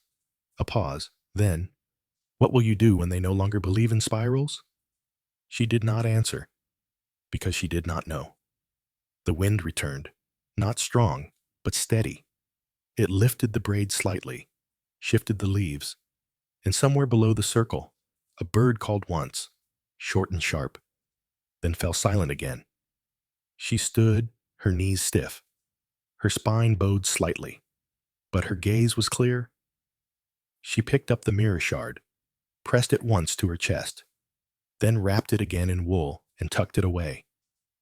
The presence faded, not banished, not broken, just folded, as if returning to a pocket of the world where things wait without aging. She left the circle without looking back. By midday, she had reached the low marsh. Here, the earth no longer whispered. It squelched and groaned and sighed, alive with decay and birth in equal measure. Reeds taller than her shoulders lined the banks of black water channels, and frogs chirped from unseen places. She walked the wooden planks laid long ago. Some snapped, others softened by rot. Her boots left marks, but not deep ones. The land here did not cling. On the far side of the marsh, she met the old man. He was seated on a stone beside a half-built fence, whittling the end of a staff with a knife so dull it made no sound. He looked up as she neared, then smiled. "Still walking?" She sat beside him. "Still breathing?" He chuckled, then stopped, eyes narrowed. "You carry it now." She nodded. He touched the point of his knife to the wood again. "Harder now, isn't it?" "Yes." He handed her a small pouch. Inside, dried leaves, crushed berries, and something darker. She didn't ask. She didn't need to. He said, "I dreamed of snow." She replied, "I dreamed of ash." "And the child?" She answered, "Still sleeping." "But not forever." "No." He nodded once, then said no more, and neither did she. They sat together in the shadow of reeds beside water that never stopped moving, and for a while the silence was enough. When she rose again, the sky was pale, the sun low. She walked north, the staff light in her hand, and in the distance the hills gathered like sentinels, waiting. The morning was pale with a kind of light that didn't quite warm but soothed. A soft, silvery veil spread across the hills ahead, and beyond them, the forest returned. No longer wild, no longer watching, but quiet. Like a room whose last guest had left, and yet still held the scent of their sleep. The seeress walked toward it, her cloak heavy with dew, the braid on her staff darker now with the dampness of night. She had walked enough to lose track of moons, of paths, of names, but not of purpose. Never of purpose. Each step was no longer a question. Each breath no longer a reach. Only a continuation, a weaving, a remembering. She entered the forest without ceremony. The trees here had aged kindly, their trunks thick but not imposing, their limbs outstretched as if offering shelter rather than warning. Underfoot, the moss was soft. Ferns unfurled in the dim light, and somewhere far above, birds called, not with song, but with sound, low, steady, familiar. She came to a place where 3 stones formed a half circle, and at their center, a stump, worn smooth by generations of wind and sitting. She did not hesitate. She sat, let the staff rest across her knees, closed her eyes, and waited. She had waited here before, not in body, but in dream. Long ago, when she was still new to the thread, when her breath still stumbled at the edge of knowing. When the fire in the longhouse had cast shadows she did not yet understand. It had been here, where the voice first spoke to her, not with words, but with pull, with rhythm, with the tug that draws a babe to its mother's breast, or a bird to the wind, or grief to memory. And now it spoke again, not from stone, not from sky, but from inside, from her ribs, her spine, her breath. You have walked far. Yes. You have seen. Yes. You have carried. Yes. And now, I wait. For what? For forgetting. The silence deepened. Even the birds paused. Forgetting? The voice asked again, and she said, yes, pay. For the forgetting that comes when the thread is buried too deep, beneath names that are not our own. The forest did not argue. It agreed, in stillness, the kind of stillness that follows grief, or birth, or both. And then the wind stirred, not around her, through her, and in that moment, she felt it, the thread, drawn not between her and others, but between her and time. She saw the girl who knelt by the fire, breathless. She saw the boy with the scraped knee beside the stream, humming softly. She saw the circle of women beneath the flax, the laughter like bells that did not chime in warning, but in resistance. She saw the one who had fallen, not gone, but returned, always returned. Because this was never about prophecy, not truly. It was never about doom, or foretelling, or signs written in blood. It was about keeping the breath, keeping the story, keeping the spiral from uncoiling into nothingness. She opened her eyes, and the forest breathed with her. Then, across the clearing, a figure appeared, young, barefoot, wrapped in a shawl that did not fit. She carried nothing, but her hands were cupped together. Inside them, a coil of thread, red, soft, unspooled just enough to catch the air. The girl walked slowly, deliberately, each step a declaration. And when she reached the stones, she did not ask. She knelt, held out the thread. The seeress took it, and for a long moment, neither moved. Then the girl whispered, "They forgot." The seeress nodded. "But I dreamed." "Of what?" "Of a feather. And a bell." The seeress reached into her satchel, pulled forth the small bell she had carried since the raid, still bound with twine, still silent. She handed it to the girl. It made no sound, but the girl smiled. She tied it to her own braid and said, "Will they come again? They always do." And the forgetting? It always comes. But the breath, the seeress touched the girl's chest. It stays here if you let it. The girl nodded once, then stood and walked away. No farewell, no name, only the sound of feet brushing moss and the bell that did not ring, but carried weight nonetheless. The seeress remained on the stump as the light began to shift. The trees opened slightly, the forest breathing wider, and through their branches a streak of sunlight painted the stones with warmth. She sat in that warmth for a long while, and as the sun rose higher, she rose too. She no longer walked to escape, nor to find. She walked now as the spiral turns, not outward, not inward, but returning, always returning. Her steps led her westward, back through the forest, back across the fields where no names remained. And when she reached the edge of the last ridge, the sea shimmered below once more, bright now, not distant. And from somewhere far across the water, a voice called, not to warn, not to ask, but to remember. She answered it not with words, but with breath. A long, steady exhale, the sound a mother makes when her child at last sleeps, when the door is finally closed, when the thread has been tied one last time, not in fear, not in defiance, but in peace.